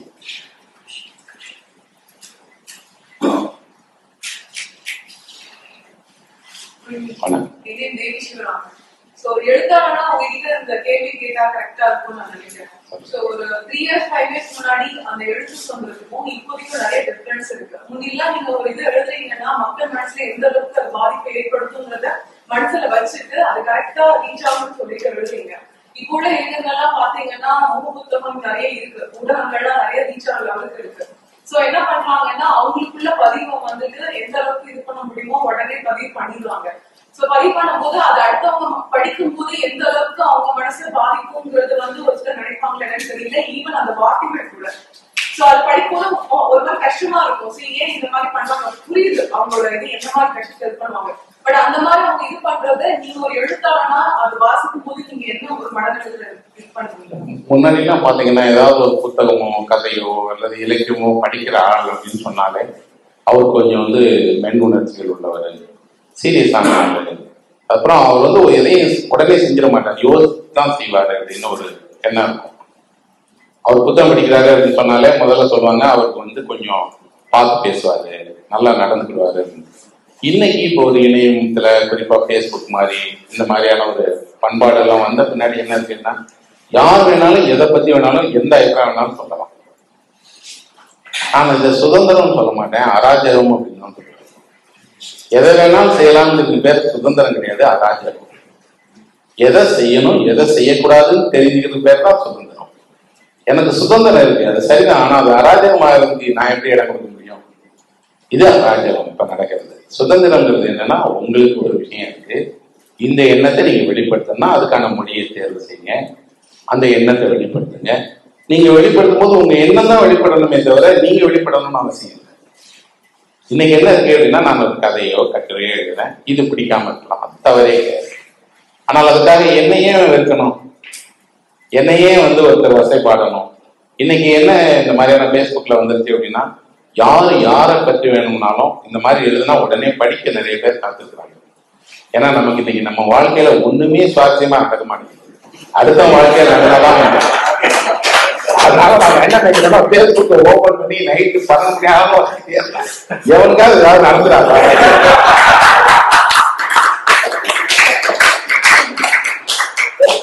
அப்போ இதுதான் நம்மளோட உலகம். 5 வருஷம் 10 வருஷம் முன்னாடிலாம் அப்படிலாம் இல்லை. இப்போ ஏதோ ஒண்ணு நடக்கும், அதை பத்தி 4 பேர் பேசி சிரிப்பாங்க. எங்கேயாவது நீங்க ஒரு பார்ட்டிக்கு போனீங்கன்னா அங்க சொல்லி காட்டுவாங்க, சிரிப்பாங்க. வருஷத்துக்கு ஒரு 4 தடவை இது நடக்கும், அவ்வளவுதான். அவங்க நண்பர்கள் அவங்க சொந்த வாழ்க்கையை பத்தி பேசி சிரிக்கிறது. இங்க அப்படி இல்லை, ஒவ்வொரு நிமிடமும் நீங்க ஒரு திறந்த புத்தகமா மாறிட்டே இருக்கீங்க.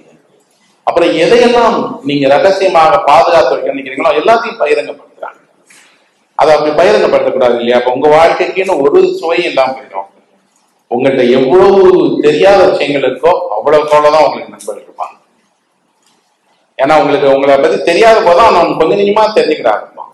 இவனுக்கு இது தெரியாதா, ஏன் தெரியாது? அவன் சொல்லுவாங்க, இப்ப ரொம்ப நாள் என் கூட ஒரு நண்பன் இருந்தான், திடீர்னு ஒரு நாள் பாட சொன்ன போது பாடினான். நல்லா பாடுற இடம் அவன் சொன்னா நான் 6 வயசுல இருந்து பாட பட்டு சொன்னதே இல்லை, நீ கேட்டது இல்லை. அப்ப என்ன ஆச்சரியமா இருக்கு, இவ்வளவு நாள் கூட இருந்தான், அவன் பாட்டு படிப்பான்னு அவனுக்கு தெரியாது, சந்தர்ப்பம் வந்தா தான் தெரியும். இன்னைக்கு எப்படி இல்லை, அவன் இப்பதான் படிக்க ஆரம்பிச்சிருப்பான், அது இல்ல பாட பண்ணிடுவான். இப்பதான் இது வந்து அராஜகம். நம்ம இதெல்லாம் ஒத்துக்கிட கூடாது. இன்னொன்னு, சுதந்திரங்கிற பேர்ல நம்ம அடுத்தவங்களை எவ்வளவு துன்புறுத்துறோம். இன்னசென்டா யாரோ ஒருத்தர் இன்னைக்கு தான் முதல்ல பேஸ்புக்ல வந்து அவங்க ஏதோ ஒரு அப்பாவையா ஒரு வேலை பண்ணிருப்பாங்க, ஒரு 1000 பேர் போய் அவங்க பயந்து ஓடிட்டு இருக்காங்க. அதுக்கப்புறம் இன்னைக்கு எல்லாருக்கும் இருக்கு, வயது வேறுபாடு இல்லாம எல்லாருக்கும் இந்த பழக்கம் வந்துருச்சு. அடுத்தவரை துன்புறுத்தலாம், அடுத்தவரை வசைப்பாடலாம், எழுதலாம், எந்த மாதிரி வேணாலும் ஒரு மொழியை பயன்படுத்தலாம். அப்புறம் நான் ஹேக்காகிறேன்னு தெரிஞ்சா சந்தோஷப்படுறாங்க. பரவாயில்லையா, படிச்சாரா? ஆமா. கோபப்பட்டாரா? ஆமா. ஜெயிச்சிட்டோம். நம்ம சும்மா இருந்தாலும் கொஞ்ச நாளைக்கு டென்ஷன் ஆகிட்டு. இது என்ன ஒரு அற்ப சந்தோஷம், புரியவே இல்லையே. அவனுக்கு என்ன இருக்குன்னா, நான் சந்தோஷமா இல்லையா, அப்ப யாரும் சந்தோஷமா இருக்காது. அதுதான் நினைப்பாங்க. அது தவறு. ஒரு நல்ல எழுத்தோ இலக்கியமோ முன்னாடி என்ன பண்ணுவாங்கன்னா, ஊருக்கு போய் சொல்லிட்டு வருவான், நான் ஒரு நல்ல புத்தகம் படித்தேன் மாமா, நீ படி, நான் புத்தகம் நீ உனக்கு எடுத்துட்டு வந்துருக்கேன், கொண்டு வந்து கொடுப்பான். ஒரு நல்ல படம் பார்த்தா ஊர்ல இருக்கணும் போன் பண்ணி சொல்லுவான், அந்த படம் ஊருக்கு வந்தா பாரு, அந்த படம் நல்ல படம், மிஸ் பண்ணிடாத. எதெல்லாம் பெஸ்டோ அதை ஷேர் பண்ணிக்கலாம். ஏதாவது மோசமான விஷயம் நடந்திருக்கும், அதுக்கு நம்ம உதவி தேவைப்பட்டிருக்கோம், அப்ப கூட சொல்லியிருக்க மாட்டான். 6 மாசம் கழிச்சு சொல்லுவான். முன்னாடி அப்படிதான் இருக்கும், என்னடா ஆச்சு அப்படின்னா, வரல, உடம்பு முடியல, ஹாஸ்பிட்டல் இருந்தேன்டா சொல்லலாம்லடா, அது ஏன் போட்டு உங்களை சிரமப்படுத்திட்டு, வேணாம், என் பிரச்சனை எனக்குடா, சந்தோஷமா தாங்க நம்ம பகிர்ந்துக்கிட முடியும்னு இருப்பான். இன்னைக்கு அப்படி இல்லை. நம்ம இன்னைக்கு அடிப்படையா எல்லாருக்குள்ளயுமே ஒரு இந்த மாறுதல் வந்து இதை நம்ம பண்ணலாம், யாருமே நம்ம கான்சியஸா செய்யல. இந்த மாதிரியான ஒரு ஊடகங்கள் இந்த மனநிலையை உருவாக்கி இப்படி செய்யறது கரெக்டு, இதெல்லாம் சந்தோஷத்துக்கு செய்யறோம், உலகம்புறம் இப்படிதான் செய்யறாங்க அப்படிலாம் உலகம்புறம் எங்கேயும் செய்யவே. இப்ப இவங்க எல்லாமே அமெரிக்காவை சொல்றாங்க, நான் அமெரிக்காலே இருந்தேன், அமெரிக்கால எல்லாம் அப்படிலாம் யாரும் யாரை பார்த்தும் ஒரு வரி கூட நீங்க இந்த மாதிரி ஒரு கமெண்ட் பண்ணி எழுதிட முடியாது. நாளைக்கு காலையில போலீஸ் வந்து தூக்கிக்குள்ள போட்டுருவோம். நம்ம ஊர்லதான் என்ன இருக்குன்னா, எல்லாத்துக்கும் சரி எதுக்கெல்லாம் இருக்கணுமோ அதுக்கு மட்டும் கிடையாது, வேற எல்லாத்துக்கும் சைப்பு தண்ணி. நியாயமா ஒருத்தன் தன்னோட அபிப்பிராயத்தை வெளிப்படுத்திருப்பான், அவனை கைது பண்ணிடுவாங்க. போய் என்னன்னு கேட்டா, இணையத்தை தப்பா பயன்படுத்த, அப்படி கைது பண்றதா இருந்தா எவ்வளவு 1000 பேரை கைது பண்ணணும்.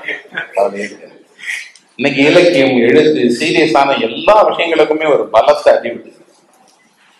நல்ல முயற்சி பண்ணிருப்பீங்க, இதுக்காக ஒரு 10 வருஷம் பாடுபட்டிருப்பீங்க, தேடி போய் உழைத்திருப்பீங்க. யாரோ ஒருத்தன் ஒரு நிமிடத்துல கீழே வந்து ஒரு மோசமான கமெண்ட் போட்டு உங்களை அவமானப்படுத்தி போயிட்டு, அப்ப இதெல்லாம் நான் என்ன போனவங்களுக்கு இருக்கிற ஆதங்கமே என்ன, இதெல்லாம் ஏன் படித்தவர்கள் நம்ம வந்து அங்கீகரிக்கிறோம், ஏத்துக்கிறோம்? ஏன் ஒரு நாளைக்கு நம்ம எல்லாருமே சேர்ந்து பிளாக் அவுட் பண்ணக்கூடாது?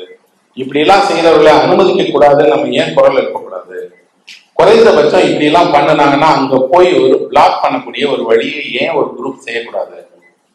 உலகம் பூரா அப்படிதான் நடந்தது. என்ன பண்ணாங்கன்னா, ஒரு ஸ்டேட்டே அப்படி செஞ்சிருந்தா ஒரு யூனிவர்சிட்டியில இருக்க ஸ்டூடெண்ட்ஸ் எடுத்து போய் மதிப்பாங்க. அப்படி செய்யக்கூடாது, தப்பு.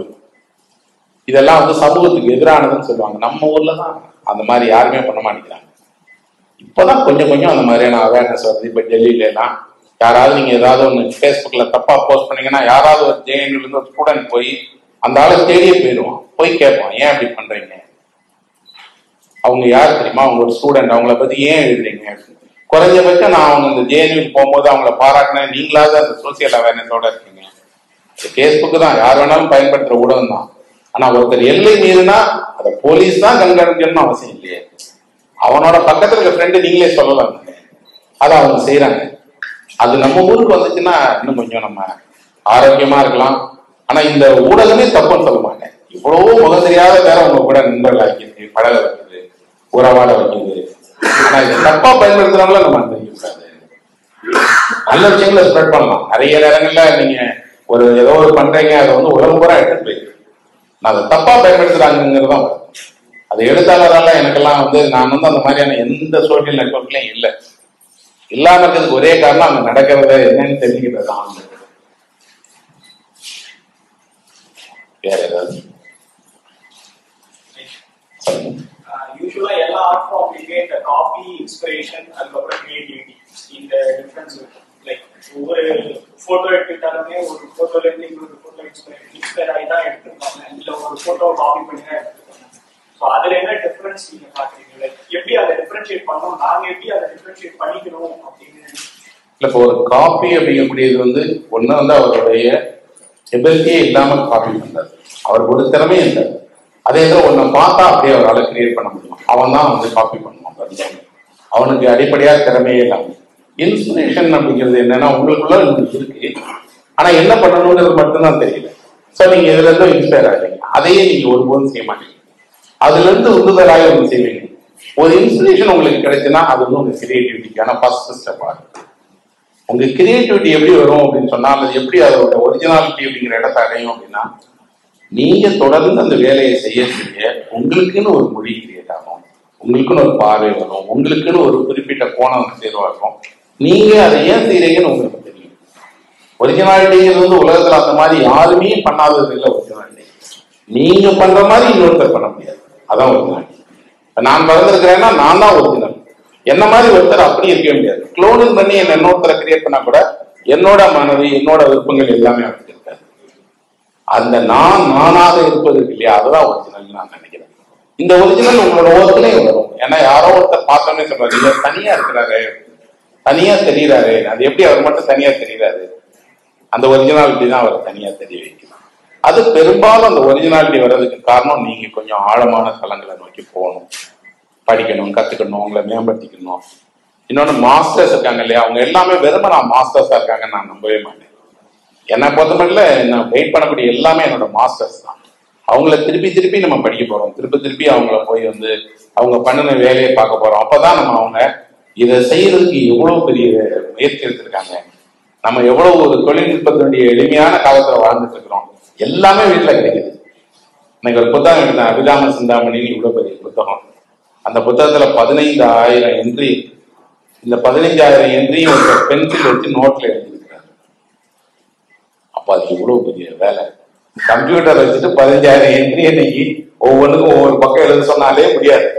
பென்சில் வச்சு 80 பக்கம் நோட்ல ஒருத்தர் இது அவ்வளத்தையும் எழுதி எடுத்திருக்கிறாருன்னா அது என்ன மாதிரியான ஒரு வேலை. ஆனா அந்த புத்தகத்துல எங்கேயுமே அதை பற்றி ஒரு குறிப்பு இருக்காது. இந்த செய்தி கேள்விப்பட்ட மாதிரி கூட அந்த புத்தகம் மேல நமக்கு ஒரு பெரிய மரியாதை.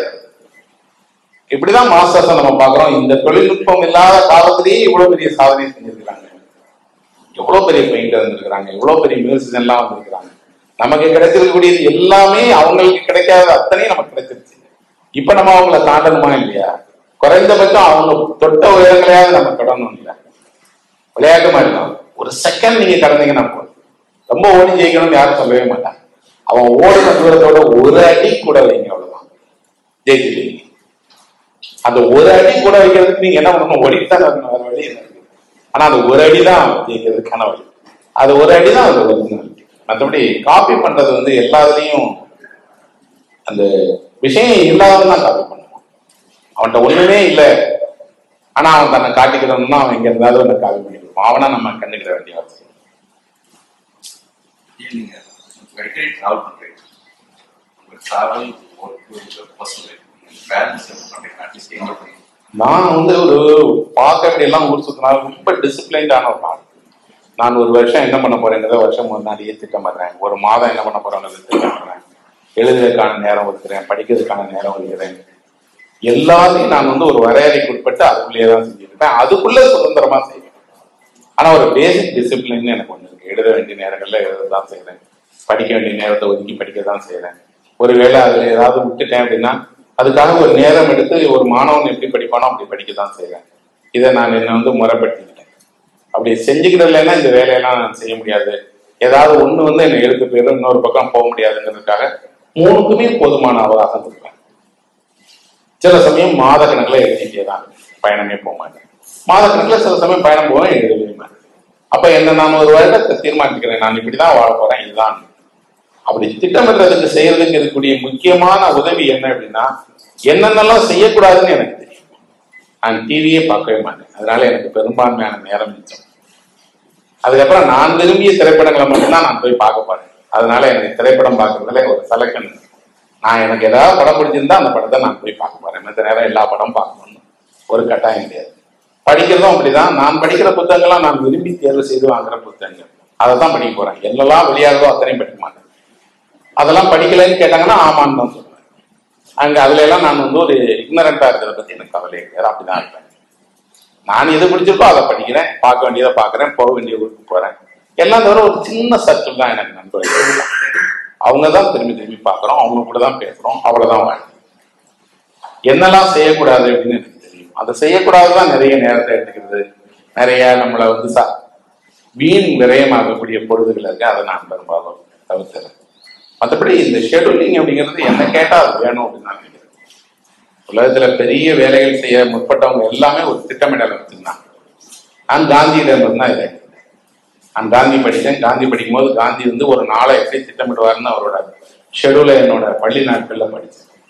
எனக்கு அப்ப தோணுச்சு அதே மாதிரி நான் என்ன செய்வேன்னு ஒன்று எழுதி பார்க்கறதா எழுதி பார்த்தேன், நடைமுறை பண்ணி பார்த்தேன். எனக்கு அது பிடிச்சிருந்தது. இன்னைக்கு வரைக்கும் அதை பயன்படுத்துறேன். ஆனா நீங்க கூட அந்த ஏதாவது ஒரு வகையில அது எனக்கு செட் ஆகும், உங்களுக்கு செட் ஆகுமான்னு தெரியாது. பட் நீங்க ஏதாவது ஒரு வகையில ஷெடியூலிங் பண்ணிக்கலாம். நான் இந்த நாள்ல இதை செய்ய போறேன் அப்படி பண்ணாக்கா என்ன 3 நாள் செய்ய முடியாது. பயணத்தோட பார்வை, எங்களோட பயணத்தோட பார்வை எப்படி இருக்கணும்னு நீங்க நினைக்கிறீங்க? ஒரு அனுபவ ரீதியா இல்ல நீங்க பயணப்பதான் குழந்தை இருப்பாங்க. இல்ல இப்ப நீங்க பயணம் போக ஆரம்பிக்கும் போது முதல்ல உங்களுக்கு அடையிறது ஒரு கிளர்ச்சி அடையுது. புதிய ஊருக்கு போறோம், புதிய மனிதர்களை பாக்குறோம், புதிய இடங்களை பாக்குறோம்னு ஒரு கிளர்ச்சி வரும். எங்கேயாவது ஒரு புதிய ஊர்ல கொண்டு போய் உங்களை விட்டீங்கன்னா ரொம்ப சந்தோஷம் அடைவீங்க. ஏன்னா இங்க நிறைய இருக்கு. இது கொஞ்ச நாளைக்கு அப்புறம் இல்லாம போகும். அதுக்கப்புறம் தான் உண்மையான அந்த பயணம் ஆரம்பிக்கும். ஏன்னா அதுக்கப்புறம் இந்த ஊரும் அந்த ஊரும் எல்லாம் வேற ஒண்ணும் கிடையாது, ஒரே ஊர் தான். ஆனா இந்த ஊர்ல இல்லாத ஒண்ணு அந்த ஊர்ல இருக்கு. அதை நான் கண்டுபிடிப்பேன். நான் அப்படியே ஊர் சுத்த ஆரம்பிக்கும் போது முதல்ல ஒரு 2 வருஷம் ரொம்ப பரபரப்பா சுத்துவேன். 8 மாதம் 7 மாதம்லாம் தொடர்ச்சியா ஊர் சுத்திருக்கேன்.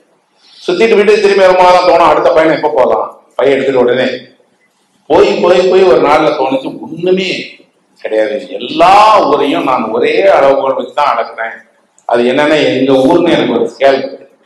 எங்க போனாலும் அந்த ஸ்கேலால தான் உலகத்தை அளந்து பார்த்துருக்கேன்னு கண்டுபிடிச்சேன். எங்க ஊரோட இது பெருசா இருக்கு. எங்க ஊர்ல பஸ் ஸ்டாண்ட் இந்த பக்கம் இருக்கு, இங்க இந்த ஊர்ல எங்க இருக்கு.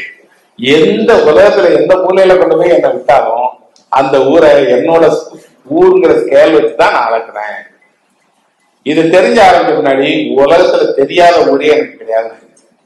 என்ன இருக்கு எங்க ஊர்ல எந்தெந்த இடத்துல என்னென்ன இருக்குன்னு தெரியும். அந்த வரிசையில அந்த ஊர்ல இருக்கு. அவ்வளவுதான். எங்க ஊர்ல 10 கடைகள் இருக்கு, இந்த ஊர்ல 100 கடைகள் இருக்கு. இவ்வளவுதான் வித்தியாசம். இங்க 20 வீடுகள் இருக்கு, அங்க 2000 வீடுகள் இருக்கு. அவ்வளவுதான் வித்தியாசம். ஆனா தெரியாததுன்னு என்ன இருக்கும்? ஒண்ணுமே இருக்காது. அது தெரியாததுக்கு முன்னாடி என்ன ஆச்சுன்னா எந்த ஊர் பண்ணாலும் போகலாம், பயமே தேவை கிடையாது. ஏன்னா தெரியாத ஊர் அப்படின்னு ஒண்ணு உலகத்துல இருக்காது. தெரியாத மனிதர்கள் இருக்க மாட்டாங்க, பரிச்சயம் இல்லாதவர்கள் இருப்பாங்க. பரிச்சயம் படுத்திக்கலாம் யார் வேணாலும். ஆனா தெரியாத மனிதனா அவன் எப்படி அவனுக்கு மட்டும் என்ன 5-6 கால்களா இருக்கேன் இல்லையே. அப்ப அவன் எனக்கு இது தெரியாது. அதுக்கப்புறம் பயணம் சுலபமா இருந்துச்சு. இப்போ உங்களுக்கு இந்த பயணத்தோட துடிப்புல இருந்தீங்கன்னா கொஞ்ச நாளைக்கு இது உங்களை ஒவ்வொரு இடமா பார்க்க சொல்லும். ஒவ்வொன்றும் பார்க்கும்போது இதை விட ஓட சொல்லும். ஓடி திரும்பி வந்துட்டீங்கன்னா இருக்கிறோம் படம் ஓட்டுறது மாதிரி தான். அவன் இங்க இருந்து அந்த பக்கம் இருந்து இந்த பக்கம் மட்டும்தான் படம் ஓட்டுவான். ஆனா பார்த்தா நமக்கு தோணும் என்ன ஒரே வேலை செஞ்சுட்டே இருக்கேன். நான் அவனுக்கு தெரியும் இவ்வளவு அற்புதமான வேலை. ஒரு முறை கூட அந்த ஆறு வந்து ஒரே வேகத்துல 2 தடவை ஓடுறது இல்லைன்னு அவனுக்கு தெரியும். அவரை படம் ஓட்டுறவங்க ஒரு லயம் வந்து அவர் ரொம்பலாம் முனைந்தெல்லாம் கொடுக்க போட மாட்டாங்க. சும்மா அப்படிங்கிறான் தண்ணியில காட்டு வைக்க. அந்த அளவுக்கு நீங்க பயணத்துக்கு வந்துடலாம். நான் இப்போ என்னுடைய 16-17 வயதுல இருந்து நான் பயணம் பண்ண ஆரம்பிச்சேன். இப்ப எனக்கு 49-47 வயதாகும். இவ்வளவு வருடத்துல நான் பயணம் பண்ணியதான். இப்போ என்னோட பயணத்துல எல்லாம் ஒரு பரபரப்பு கிடையாது. அங்க போய் எதையும் பார்க்க போறேன்லாம் கிடையாது. அந்த ஊரெல்லாம் கிளர்ச்சி தராது. ஏன்னா இப்ப அமெரிக்கா முழுக்க சுத்தும் போது என்னை எங்கெங்கேயோ கூட்டிட்டு போய் காட்டணும். ஒரு கிளர்ச்சியா கிடையாது. ஒரே ஒரு இடத்துக்கு கூட்டிட்டு போனாங்க. பூமிக்கு அடியில ஒரு பெரிய குகை இருக்கு, அங்க போய் நம்ம பார்க்கலாம். நம்ம வந்து அந்த பூமிக்கு அடியில் இருக்கக்கூடிய இயற்கையாகவே உண்டாகி இருக்கக்கூடிய கற்படிவங்களுடைய ஒரு தோட்டம் பார்க்கலாம் அப்படின்னு சொன்னாங்க.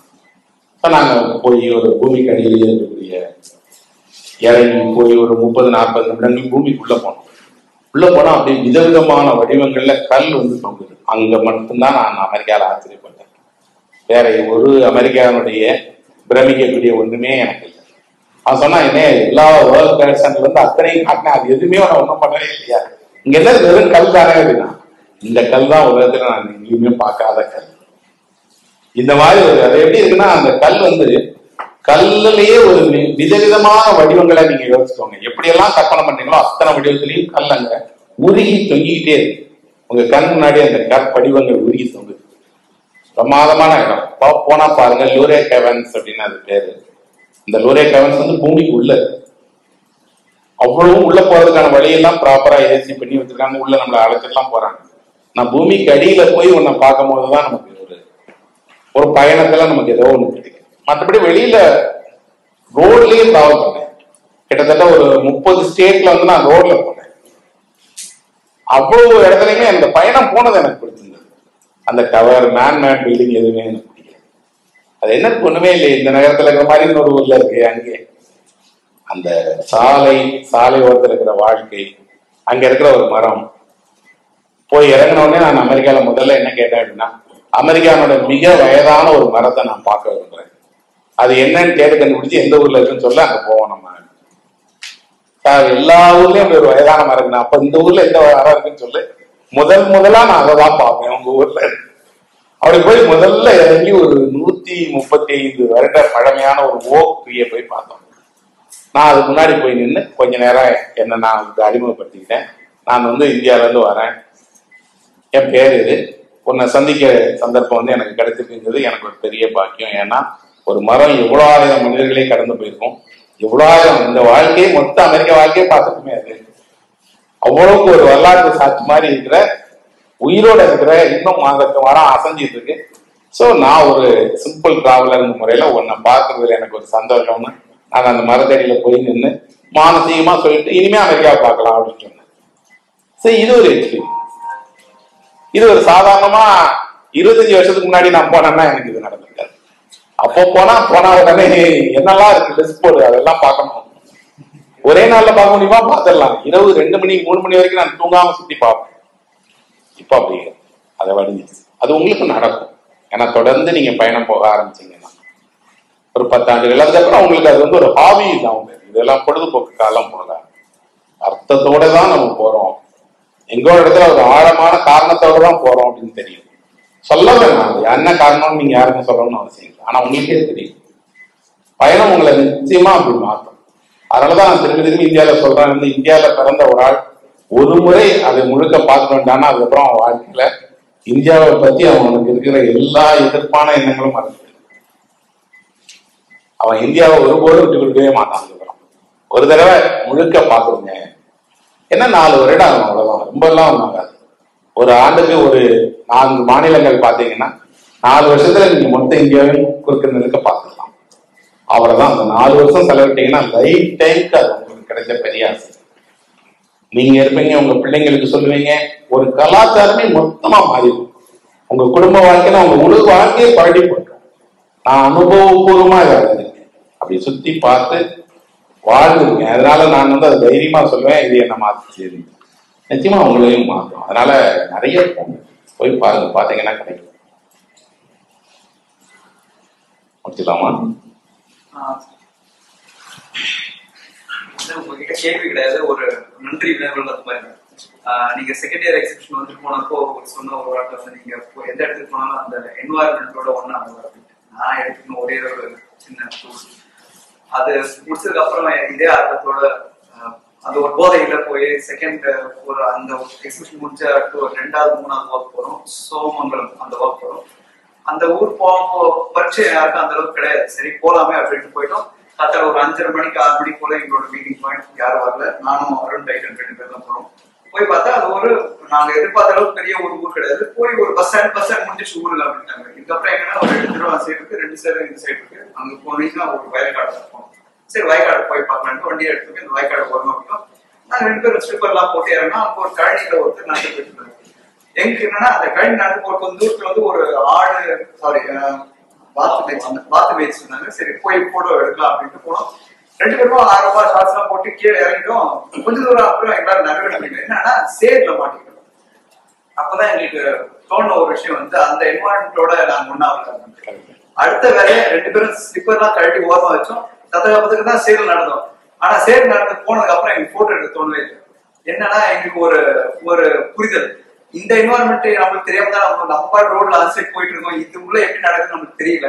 இப்ப அது தெரிஞ்சுக்கணும். அப்புறம் வந்து நான் ஃபுல்லா கழனி காடு ஃபுல்லா சுத்தி பார்த்தோம், போட்டோ எடுத்தோம். பட் அந்த அளவுக்கு இதுல ஏற்பட்ட ஒரு அனுபவம், ஒரு மகிழ்ச்சி எங்களுக்கு கிடைக்கும். அப்போ அந்த த்ரெட்ல பாத்தீங்கன்னா எழுதுன ஒரே வார்த்தை வந்து ஐயா சொன்ன வார்த்தை வந்து எங்களுக்கு வந்துச்சு.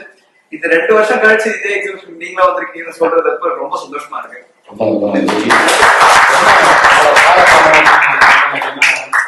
இப்ப நீங்க உங்க கால் போய் அந்த இடத்துல பட்ட உடனேயே எனக்கு பரிச்சயம் இல்லாத ஒண்ண நான் செய்யறேன் அப்படின்னு நீங்க உங்களை உணர்றீங்க இல்லையா?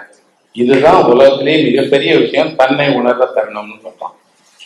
இது வரைக்கும் எனக்கு ஒண்ணு தெரியும், ஆனா இது தெரியாது. தெரிஞ்சதெல்லாம் ஒண்ணுமே இல்லை. இத்தனை வருஷம் நீங்க என்னென்னமோ ஊர்ல எல்லாம் நடந்திருக்கீங்க, சுத்திருக்கீங்க, அதெல்லாம் ஒண்ணும் இல்லை. இது எனக்கு தெரியாது. இந்த சகதி எனக்கு புதுசு, என் காலில் இது விட்டுது, எனக்கு அந்த ஈரம் என் உடம்புல ஏறுதுன்னு உணர்றீங்க இல்லையா? இதுதான் உலகத்திலேயே மிகப்பெரிய தருணம். என்னன்னா ஒருத்தன் தன்னை உணர்கிற இடம். ஒருத்தன் தன்னை உணர ஆரம்பிச்சா அது கூட கலையிலன்னு தெரியாது. அவரை நீங்க போட்டோ எடுக்க மாட்டீங்க, பார்க்கணும்னு அவசியம் இல்லை. ஏன்னா இதை போறதுக்கு தான் உங்களுக்கு கலை தேவைப்படுது. நீங்க நேரடியாக அதை அனுபவிச்சுட்டீங்க. அனுபவிச்சு வர்றது கூட உங்களுக்கு அது இந்த இடத்தை எல்லா ஞானிகளும் எல்லா அறிஞர்களும் திரும்ப திரும்ப உங்களுக்கு வலியுறுத்துறாங்க. இதை போய் பாருங்க, இப்படி உங்களுக்கே இருக்கு. நீங்க தெரிஞ்சதெல்லாம் ஒரு நிமிஷம் கைவிட்டுருவீங்க. எப்ப கைவிடுவீங்கன்னா உங்களுக்கு இயற்கையே அந்த வேலையை செய்யுது. அதனாலதான் உங்களுக்கு அது நடந்திருக்கு. அதை உங்க மனதை அவ்வளவு திறந்து வச்சிருந்திருக்கீங்க இல்லையா? அது ஒரு பெரிய பாராட்டுக்குரிய விஷயம். ஒரு மென் உணர்வு உள்ள ஆளாலதான் அதை நிச்சயமா செய்ய முடியும். உங்களுக்கு அந்த உணர்வுகள் இருக்குங்கிறது ரொம்ப ஒரு சந்தோஷம் தரக்கூடிய ஒன்று. வச்சுக்கலாமா? ரொம்ப ரொம்ப நன்றி எல்லாரும்.